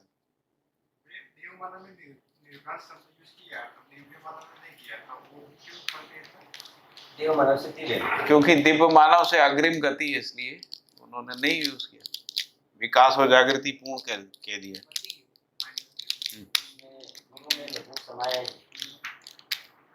फिर लिखा है कि ज्ञानावस्था की इकाई दर्शन क्षमता संपन्न है। ज्ञानावस्था से पूर्व की जो इकाइयां हैं यानी जीवावस्था, वो दर्शन क्षमता नहीं होती।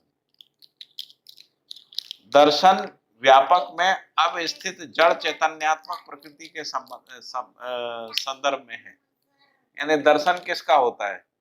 जो जड़ हो या चैतन्य हो, है ना। जैसे जीवन क्रियाओं का दर्शन हो सकता है ना, और भौतिक रासायनिक क्रियाओं का दर्शन हो सकता है, लेकिन जो भौतिक रासायनिक नहीं है या जो जड़ चैतन्य नहीं है, उसका दर्शन नहीं होता है।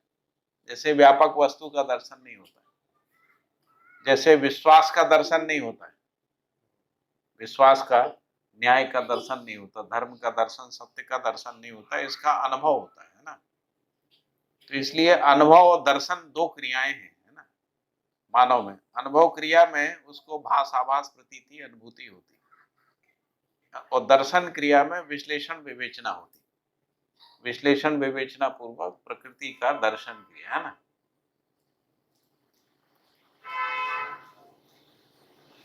ठीक है।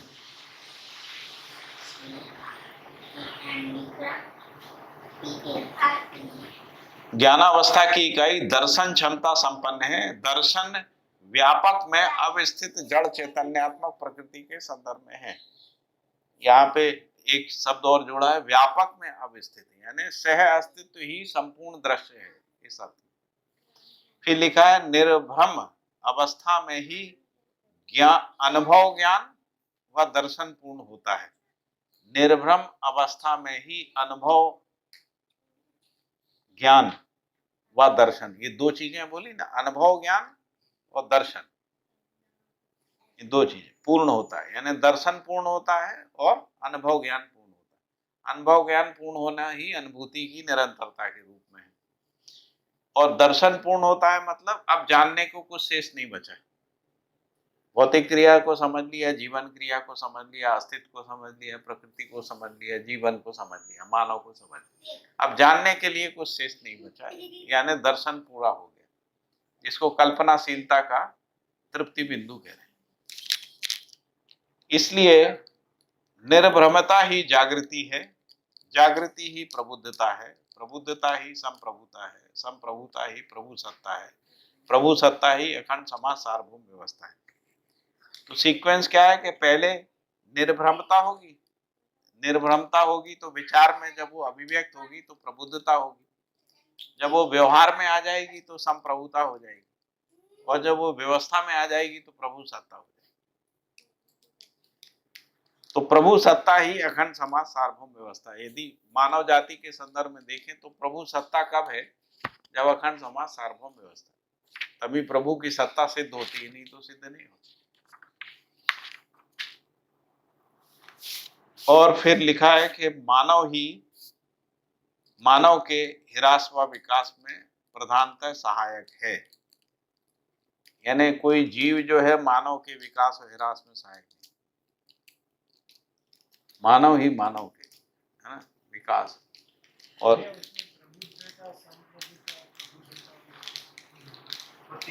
जैसे जागृति हो गई, जागृति हो गई यानी आपको नियम नियंत्रण संतुलन न्याय धर्म सब समझ में आ गया है ना, तो उसको कह रहे हैं कि आपके अंदर प्रभुता की समझ हो गई। अब ये जो प्रभुता विचार में अभिव्यक्त हो गई, आचरण में आ गई, है ना, यानी भाषा भाव भंगिमा मुद्रा के रूप में अभिव्यक्त होने लगी, है ना, उसको प्रबुद्धता कह रहे हैं। प्रबुद्ध, ऐसा हम लोग शब्द उपयोग करते हैं, प्रबुद्ध। दूसरे अर्थ में कहें कि वो ज्ञान विवेक विज्ञान संपन्न हो गया। तीसरे अर्थ में कहें निपुणता कुशलता पांडित्य उसको समझ में आ गया, उसको कह रहे हैं प्रबुद्ध, है ना। लेकिन प्रबुद्धता वैचारिक क्रिया है, विचार आयाम की पूर्णता की अभिव्यक्ति है, उसको कह रहे हैं प्रबुद्धता, है ना। अब यदि ये व्यवहार में आ गया, नियम न्याय धर्म सत्य व्यवहार में आ गया, व्यवहार निर्वाह में आ गया, और कोई भी मानव के साथ न्यायपूर्वक जीने लगा, परिवार के साथ न्यायपूर्वक जीने लगा, तो संप्रभुता यानी वो प्रभु के समान हो गया, यानी वो न्याय के समतुल्य हो गया, धर्म के समतुल्य हो गया, सत्य के समतुल्य हो गया, ऐसा। इसीलिए लिखा है कि जो बाबा ने अनुभव दर्शन में लिखा है कि जो जागृत मानव है वो ब्रह्म ना होते हुए भी ब्रह्म से कम नहीं है, नेष्ठ नहीं है, ऐसा, क्योंकि वो उसके बराबर हो गया ना इस रूप। इसीलिए ये भी कहा है कि ब्रह्म का पूरा निरूपण जो है वो व्यवहार और इसमें व्यवस्था में होता है, ऐसा लिखा, ठीक है। तो इसको संप्रभुता कह रहे हैं, मतलब व्यवहार आयाम का पूर्ण हो जाना वो संप्रभुता है।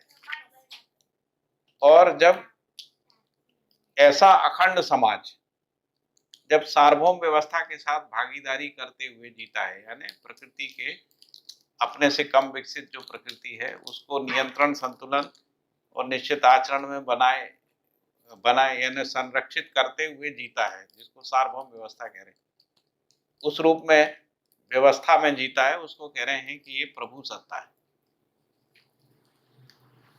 तो संप्रभुता इंडिविजुअल तक है संप्रभुता इंडिविजुअल तक नहीं, सॉरी, प्रभुता है, प्रभुता व्यक्ति तक है, प्रभुता जीवन में है ना। आई थिंक जागृत मानव संप्रभुता वाला होगा, वो ही जागृत मानव है, क्योंकि वो व्यवहार में आए तब तक तो अभी विचार पक्ष नहीं है, ऐसा हो।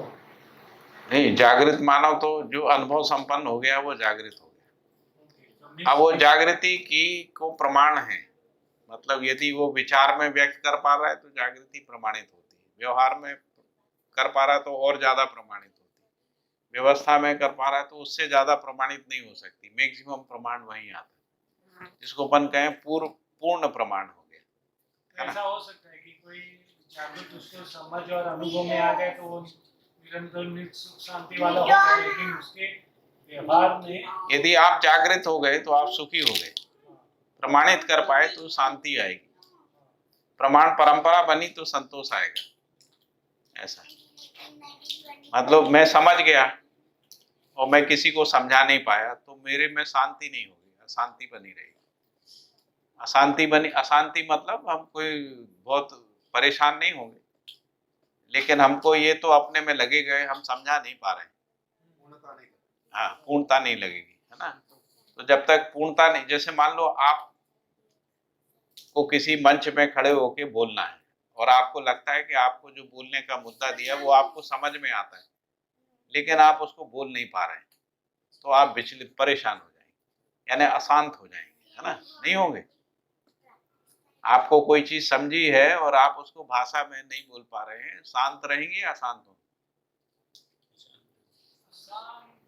अंदर से तो कंफ्लिक्ट आएगा ना, बोलने उसमें ऐसे जो पूरी वो समझ आई होगी, तो अभी मैं उसको ऐसे देखता हूँ कि समझ आई है तो अभी अशांत शब्द, अशांत, अभी अशांत किसको बोलते हैं, पहले अशांत को समझते हैं, फिर बाद में उसको वो बोलेंगे कि नहीं बोलते, क्योंकि बाबा जी समझ को अभिव्यक्त नहीं कर पा रहे हैं, उसको अशांति कहते हैं। ओके, एक्सप्रेस नहीं कर पा रहे, एक्सप्रेस नहीं कर पा रहे, वही अशांति। बाबा जी को इंग्लिश उस में हिसाब बोलने से के लिए अशांत खड़ा हो- किया जाए तो बोल नहीं पाएंगे, वो अंदर अशांति से तो है, शांति अभी हम रहेगी ना। प्रचलित भाषा में अशांति बोलते हैं, वो अशांति बोलते हैं। प्रचलित भाषा में किसको अशांति बोलते हैं? प्रचलित भाषा में जो ऐसे अशांति बोलते हैं कि maybe हमारा अंदर जैसे conflict है, भाई कॉन्फ्लिक्ट क्या है? आप अपने बच्चे को जैसा समझाना चाहते नहीं समझा पा रहे, यही तो अशांति। माता पिता अपने बच्चे को जो नहीं समझा पा रहे हैं वही तो अशांत होते हैं, तो इसलिए हम समझा नहीं पा रहे हैं, यही तो अशांति है। सुखी भी वो कैसे होगी, क्योंकि वो स्वीकृत नहीं कर पा रहे, हाँ, वो सुखी कैसे होगा? नहीं होगा ना सुखी। तो यदि आप समझे हुए को समझा नहीं पा रहे हैं तो समझे हुए हैं ये प्रमाणित नहीं होता है। ये प्रमाणित नहीं हो रहा है, मतलब अगर आप प्रमाणित- घोषणा कर रहे हैं कि मैं अब समझा आप हुआ मान हूं, लेते हो कि हम तो आप सुखी, समझा ही पाएंगे। समझा बात पाएंगे, यहाँ हो इसका रही है मतलब है कौनी प्रमाणित। भाई, ये भी बात ना दी। निर्भ्रमता ही जागृति है। सपोज वो जागृति आ गई, राइट, तो आप समझा ही पाओगे। यदि आप में जागृति आ गई, सेपरेशन का कोई मीनिंग नहीं है है ना। ना, डायरेक्टली जैसे मान लीजिए आप अनुभव संपन्न हो गए तो आप भाषा में अनुभव को व्यक्त कर ही पाएंगे। आप अनुभव संपन्न नहीं हुए हो, मान लिया कि हम अनुभव संपन्न हो गए, आप भाषा में समझा ही नहीं पाएंगे। आपने मान लिया है। जैसे अभी जो साधु लोग हैं, है ना, ये नहीं समझा पाते, थोड़ा सा प्रश्न कर दो वो तिल मिला जाते, क्योंकि अनुभव है नहीं।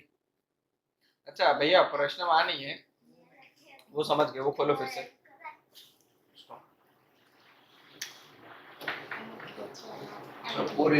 हाँ, जैसे निर्भ्रमता ही जागृति है, जागृति ही प्रबुद्धता है, प्रबुद्धता ही संप्रभुता है, संप्रभुता ही प्रभुसत्ता है। तो निर्भ्रमता मतलब कि मेरे अंदर कोई भ्रम का अंश भी नहीं रहा, ठीक है, तो मतलब जागृत हो गया कोई भी, मतलब जैसे बाबा जी की बात करें तो निर्भ्रमता है, मतलब वो जागृत हो गए, ठीक है। निर्भ्रमता को समझ लें, वस्तु जैसी है उसको वैसा समझ लेना, वस्तु में जो है उसको वैसा समझ लेना। हाँ, तो वही जागृति है, है वस्तु ना? जैसी है उसको वैसा समझ लेना। हाँ, तो फिर प्रबुद्धता क्या है? प्रबुद्धता उसको व्यक्त कर पाना।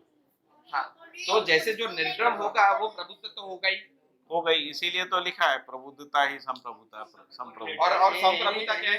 इन्हीं व्याख्याओं से आ गया। संप्रभुता का मतलब जैसे हमने न्याय को समझ लिया, न्याय को हम एक मिलेगा यार।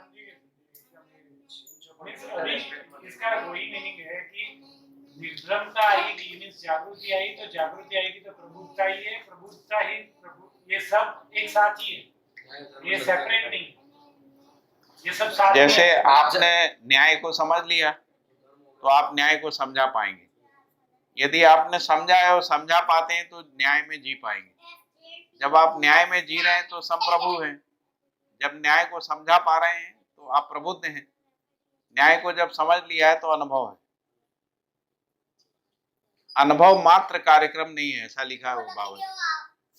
अनुभव कार्यक्रम नहीं है, जीना ही कार्यक्रम है। अब यदि आप न्याय में जी पाते हैं, है ना, तो आप व्यवस्था में जी पाएंगे। लेकिन ऐसा नहीं होगा। सपोज अभी जैसे आपने बोला कि जागरूक मानव है, जागरूक ही प्रबुद्धता है, मतलब कि वो समझा पा रहा है प्रबुद्ध का मतलब, बराबर। तो जागरूक ही प्रबुद्धता, तो जो जागरूक हो जाएगा वो समझा भी, हाँ, वो समझा भी पाएगा, वो जी भी पाएगा, और वो अभी वो व्यवस्था में जी भी पाएगा, वो सभी एक साथ आएगा। अब देखिए इसको समझिए कैसा कसौटी कैसी है। मैंने मान लीजिए समझा नहीं है, याद कर लिया है ना, तो मैं अभिव्यक्त कर पाऊंगा। अब जागृति नहीं है, कहाँ पे सिद्ध होगा? मैंने रटा हुआ है, जिया हुआ नहीं है।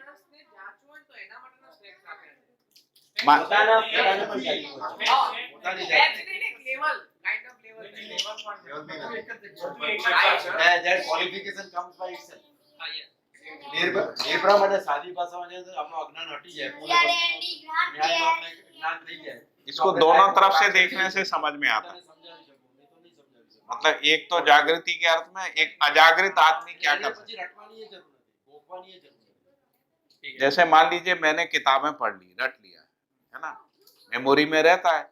अब आप कुछ भी पूछेंगे तो बता देंगे ऐसा लिखा हुआ है, तो आपको लगेगा बहुत प्रबुद्ध आदमी है। यहाँ तो आपकी स्मृति से आ रहा है तो प्रबुद्धता ही दिखेगी। अब आपसे जीने नहीं आ रहा है, आपसे जीने नहीं बन रहा है, तो लोग कहेंगे कि इन्होंने रट लिया है, इनको आता कुछ नहीं, ऐसा। यानी इनमें जागृति नहीं आई। आता नहीं करता भी व्यवहार में नहीं, ऐसा बोलते हैं। व्यवहार में नहीं करता। तो व्यवहार में नहीं है इसका मतलब समझा नहीं है। जागृति होगी तो सब कुछ होगा, लेकिन जागृति नहीं होगी तो प्रबुद्धता हो सकती है।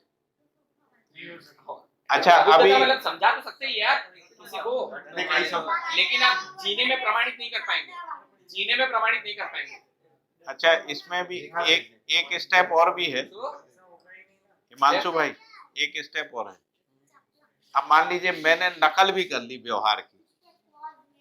व्यवहार का नकल हो सकता है ना, भाषा का नकल हो सकता है, भावभंगी का। जैसे ये जो फिल्मी एक्टर करते हैं अभिनय करना, तो हम व्यवहार का बहुत अच्छा अभिनय कर रहे हैं, बहुत अच्छा अभिनय। आपको लगेगा यार ये तो बहुत ही न्यायपूर्ण व्यक्ति है ना, अभिनय करने वाला, ऐसे ही लगता है। जैसा वो होता नहीं है उससे अच्छा अभिनय कर ही सकता है ना, लेकिन वो व्यवस्था को प्रमाणित नहीं कर पाए। ऐसा अभिनय करने वाला जिसका अभिनय करता है वैसा दूसरा आदमी तैयार नहीं करता। जैसे मान लो कोई राणा प्रताप का अभिनय कर रहा है, वो राणा प्रताप नहीं बना सकता किसी को। अच्छा, अभी भैया और एक क्वेश्चन था कि जैसे समझो कि कोई जागृत नहीं हुआ है, हाँ, फिर भी उसको मतलब किसी को समझा पा रहा है, मतलब उसने याद कर लिया है और किसी को समझा पा रहा है, तो उसको हम लोग प्रबुद्ध तो नहीं कहेंगे क्योंकि जागृत नहीं है। तो वो सिर्फ समझा पा रहा है वैसी बात है, लेकिन प्रबुद्ध नहीं है। नहीं समझा पा रहा है, नहीं, वो केवल आपको हाँ, जो प्रोफेसर समझा पाना यहाँ पे ऐसे ही डिफाइन किया ना, जो परंपरा बना पाए, वो ऐसा जीत सके, उसको आचरण में आए, उसको ही समझाना। तो पूर्णता के अर्थ में मत देखिए इसको। जैसे भाषाभास प्रतीति अनुभूति है। मान लीजिए मुझे कुछ भास हुआ है तो मैं आपको भास तक ले जा सकता, मुझे प्रतीति हुई तो प्रतीति तक ले जा सकता, प्रतीति के बाद मेरी भी यात्रा है, आपकी भी यात्रा है ना। अब यदि अनुभूति हो गई तो मैं अनुभूति तक ले जा सकता आपको, ऐसा है। यदि भास तक है, जैसे हमने कुछ अध्ययन किया, ऐसा नहीं होता कि हम पूरा ही रट लें, कुछ भी नहीं हाथ में आए, ऐसा तो होता नहीं, कुछ ना कुछ भास ही जाता है। तो जैसे मैं आपको समझाने जाऊंगा, कितना भी समझाऊंगा आपको भास तक ही ले जा पाऊंगा, जहां तक मैं पहुंचाऊंगा। है ना। यदि मैं आभास तक हूं तो आभास तक ले जाऊं, प्रतीति तक है प्रतीति तक ले जाऊं, है ना? ऐसा है, ठीक है। एक क्रम है।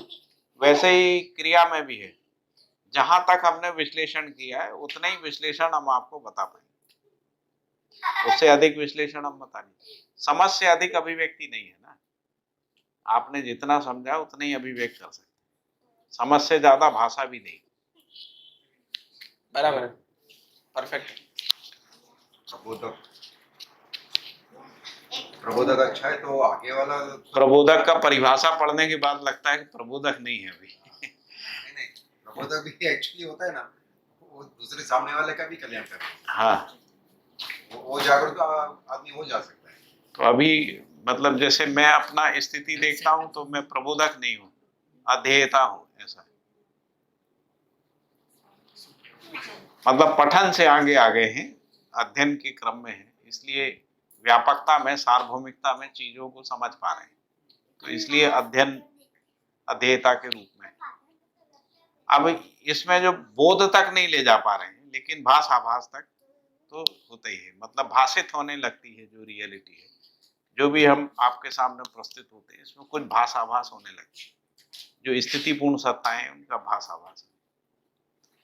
और जो विवेचनाएं कर पाते हैं, जो भी प्रकृति दर्शन है, जड़ चैतन्य प्रकृति का दर्शन है, उसका विवेचना कर पाते हैं, यानी दर्शन पूर्ण हुआ है ऐसा नहीं कह सकते, लेकिन पूर्णता के क्रम में है, यानी अनुक्रम जुड़ने लगते हैं।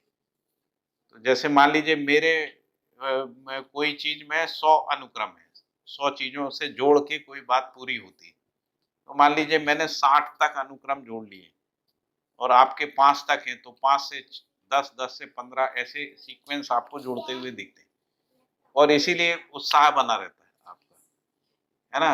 मतलब मेरी अपूर्णता आपकी अपूर्णता के लिए पूर्णता में बाधक नहीं बनती है, क्योंकि आपके अगली कड़ियां जुड़ती जाती है ना।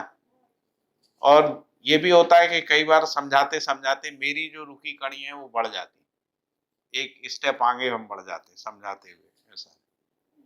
तो जब पूरे अनुक्रम जुड़ जाते हैं तो हम कह रहे हैं कि दर्शन पूरा हो गया, अब कोई कड़ी बची नहीं, इसको कह रहे हैं अब समझने के लिए कुछ नहीं। उसी के बाद बाबा जी ये कह पाए कि पूरी मानव जाति के 700 करोड़ लोगों के प्रश्नों के उत्तर यहाँ रखे हुए हैं, ऐसा वो बोलते हैं।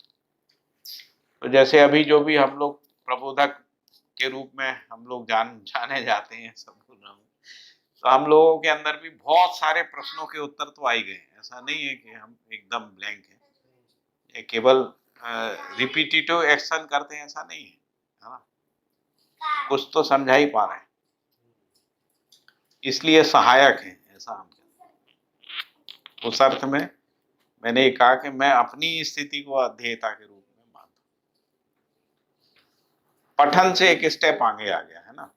जैसे शब्द के अर्थ समझ में आने लगे, है ना, अर्थ से अवधारणाएं स्पष्ट होने लगी, अवधारणाओं के आधार पे दर्शन क्रिया में विश्लेषण और विवेचना एक स्तर तक पहुंच गई। तो ये हमारा अपनी प्रति जो स्वीकृति है वो ये है, इस तरह दर्शन पूर्ण हो गया है, अनुभव पूर्ण हो गया, ऐसा नहीं है। अनुभव वाले क्रम में आभास तक पहुंच गए हैं, कुछ कुछ चीजों की प्रतीति होने लगी, जिसको साक्षात्कार भी कहते हैं, है ना। ऐसा मेरे को अपने अंदर जो स्वीकृति वो ऐसा, ठीक है। बहुत बढ़िया। मानव ही मानव ये ह्रास व विकास में प्रधानतः सहायक है। हाँ, तो ह्रास में भैया कैसे सहायक हो जाएगा? जैसे दो ना समझ आदमी, उसी के रेफरेंस में ना, उसी मतलब नहीं, हर जगह मानव जब बोलते हैं तो जागृत मानव की बात आती है। दो बदमाश इकट्ठे होंगे तो ज्यादा बदमाशी कर पाएंगे, है ना? एक बदमाश कम कर पाएगा, 2 मिल गए, 3 मिल गए तो ज्यादा कर। अच्छा, अभी भैया 6:45 हुए हैं, तो ये कृतज्ञता वाला पढ़ना है आगे कि फिर क्लोज करना है? छोटा सा है, पढ़ लेते हैं। आटलू जे काका आटलू च પછી અધ્યાય 1 ચાલુ થશે।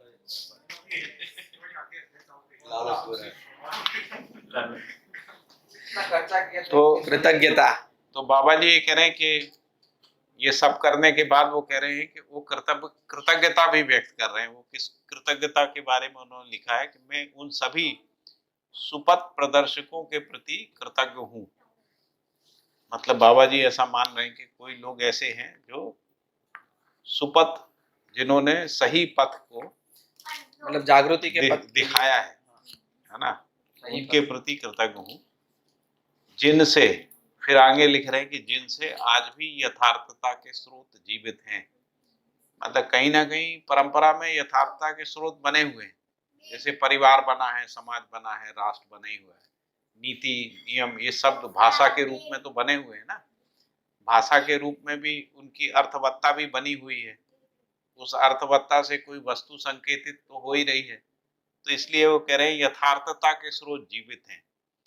कृतज्ञता जागृति की ओर प्रगति के लिए मौलिक मूल्य है। यदि हम मान लीजिए कृतज्ञता को स्वीकार नहीं करते हैं तो जागृति की ओर प्रगति नहीं है, ऐसा करें। क्योंकि जब तक आप ऐसा स्वीकार नहीं करेंगे कि आपके विकास और जागृति में किसी का योगदान है ना, तो आपकी गति नहीं बनेगी। कोई आपसे श्रेष्ठ है, ऐसा स्वीकार के ही जागृति की ओर दिशा बनती है।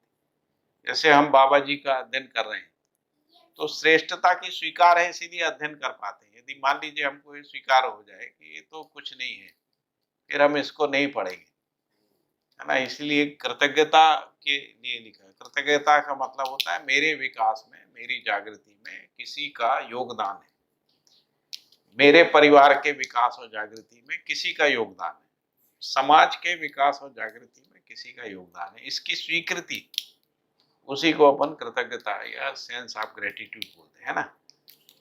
कृतज्ञता ही मूलतः संस्कृति सभ्यता का आधारग्राही एवं संरक्षक मूल्य है। यदि मान लीजिए कि हमारी परंपरा में कोई अच्छा विचार हुआ है, यदि उसकी स्वीकृति नहीं है तो संस्कृति किस रूप में रहेगी, है ना। संस्कृति जो है, जो विचार के रूप में जो श्रेष्ठ विचार है उसकी स्वीकृति के रूप में ही संस्कृति है। जो श्रेष्ठ व्यवहार है उसकी स्वीकृति के रूप में ही सभ्यता है। तो इसीलिए कह रहे हैं कि कृतज्ञता है ना। यदि स्वीकृति नहीं है तो कोई श्रेष्ठ संस्कृति या सभ्यता इसका पहचान नहीं,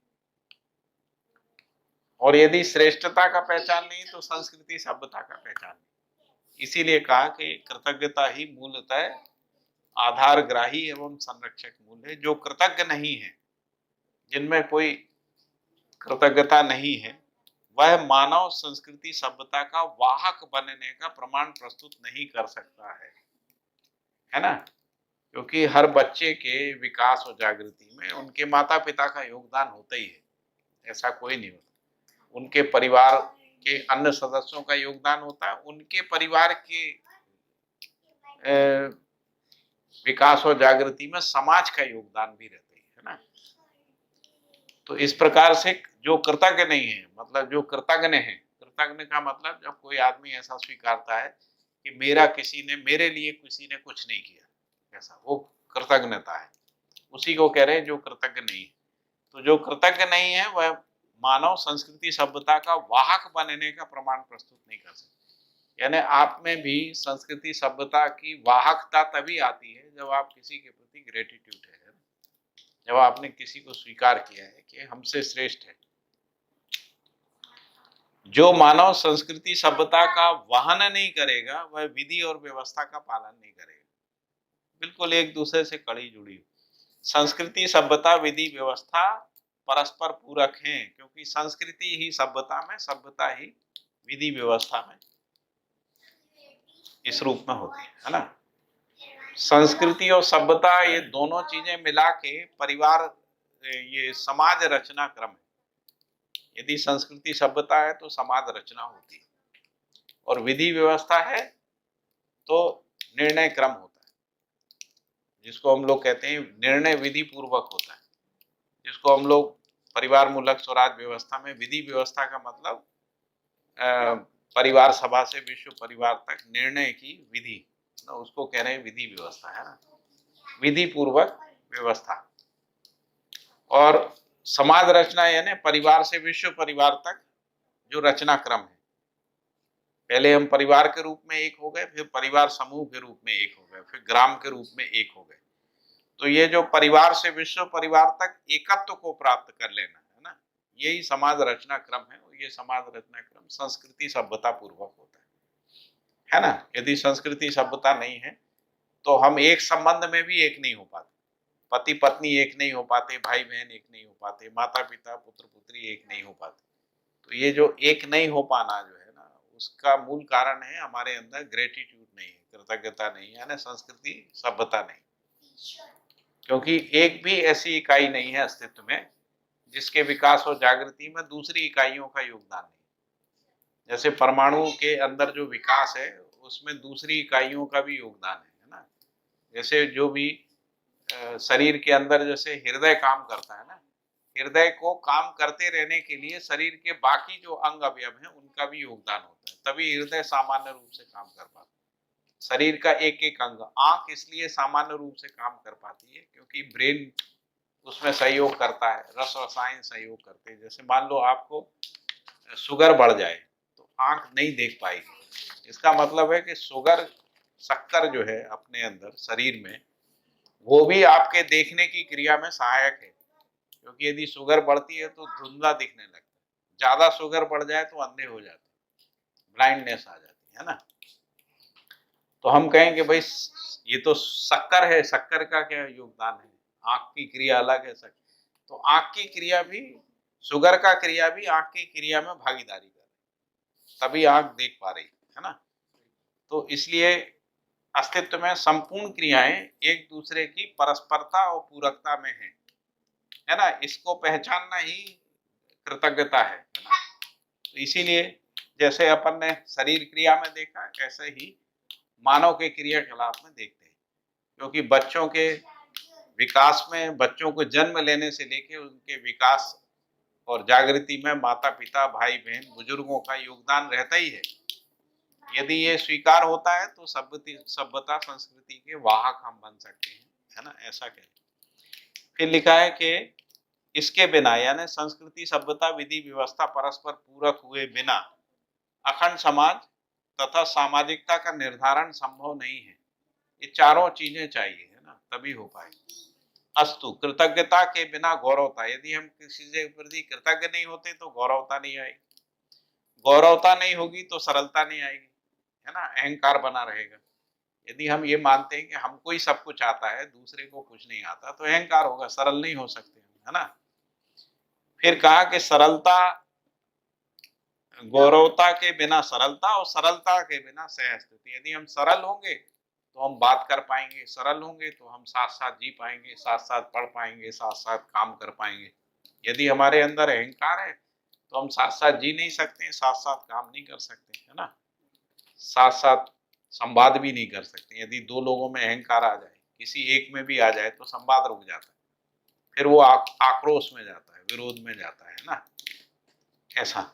तो इसीलिए सहजता के, सरलता से के बिना सहअस्तित्व और सहअस्तित्व के बिना, सहअस्तित्व को हम समझते हैं तभी कृतज्ञता की निरंतरता, तो सहअस्तित्व के बिना कृतज्ञता की निरंतरता नहीं है। यदि हम सहअस्तित्व को पहचानते हैं, परिवार में सहअस्तित्व को पहचानते हैं तो कृतज्ञता बनी रहती है ना। हमारे जो बुजुर्ग हैं अपने बुजुर्गों के प्रति कृतज्ञ रहते हैं, बच्चे अपने बुजुर्गों के प्रति कृतज्ञ रहते हैं, है ना, या गुरुओं के प्रति कृतज्ञ रहते हैं, है ना। हमारा परिवार समाज के प्रति कृतज्ञ रहता है, समाज राष्ट्र के प्रति कृतज्ञ, राष्ट्र मानव जाति के। जैसे हमारे राष्ट्र में जो भी वैज्ञानिक या तकनीकी विकास हुआ है इसमें दूसरे राष्ट्रों का योगदान है, मानव जाति का योगदान है, इसको स्वीकार करना ही कृतज्ञता का भाव है। फिर लिखा है कि जो मानव कृतज्ञता को वहन करता है उसी का आचरण अग्रिम पीढ़ी के लिए शिक्षाप्रद और प्रेरणादायी होता है। ऐसे हम अपने माता पिता भाई बंधु समाज के या गुरुओं के प्रति या मित्रों के प्रति यदि कृतज्ञ होते हैं तभी हम दूसरों के लिए प्रेरणा बन सकते हैं ना। हम कृतज्ञ नहीं है तो सीखेगा क्या आदमी?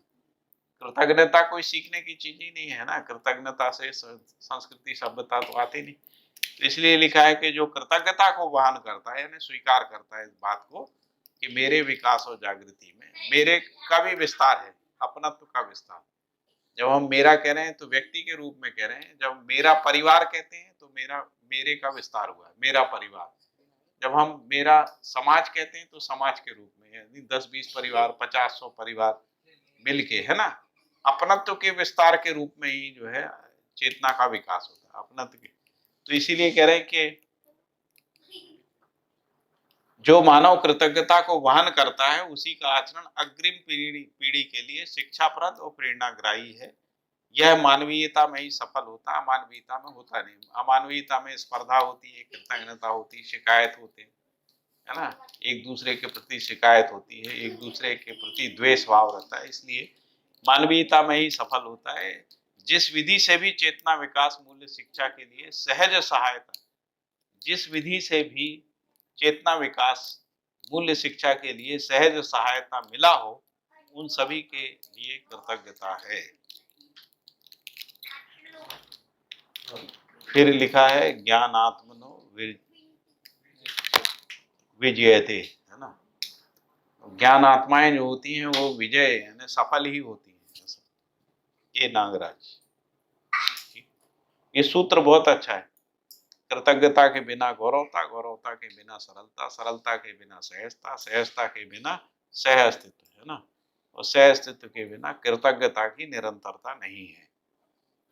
दूसरे अर्थ में कहें तो कृतज्ञता है तो गौरवता है, गौरवता है तो सरलता है, सरलता है तो सहजता, सहजता है तो सह अस्तित्व है, सह अस्तित्व है तो कृतज्ञता की निरंतरता है। इस तरीके से हम लोग इन सूत्रों को समझ सकते हैं, है ना। ठीक है, सही में वो दिखता है, अब जी? ऐसा बात एकदम क्लियरली होता है क्योंकि उसके बिना तो शास्त्र इतना दिखाई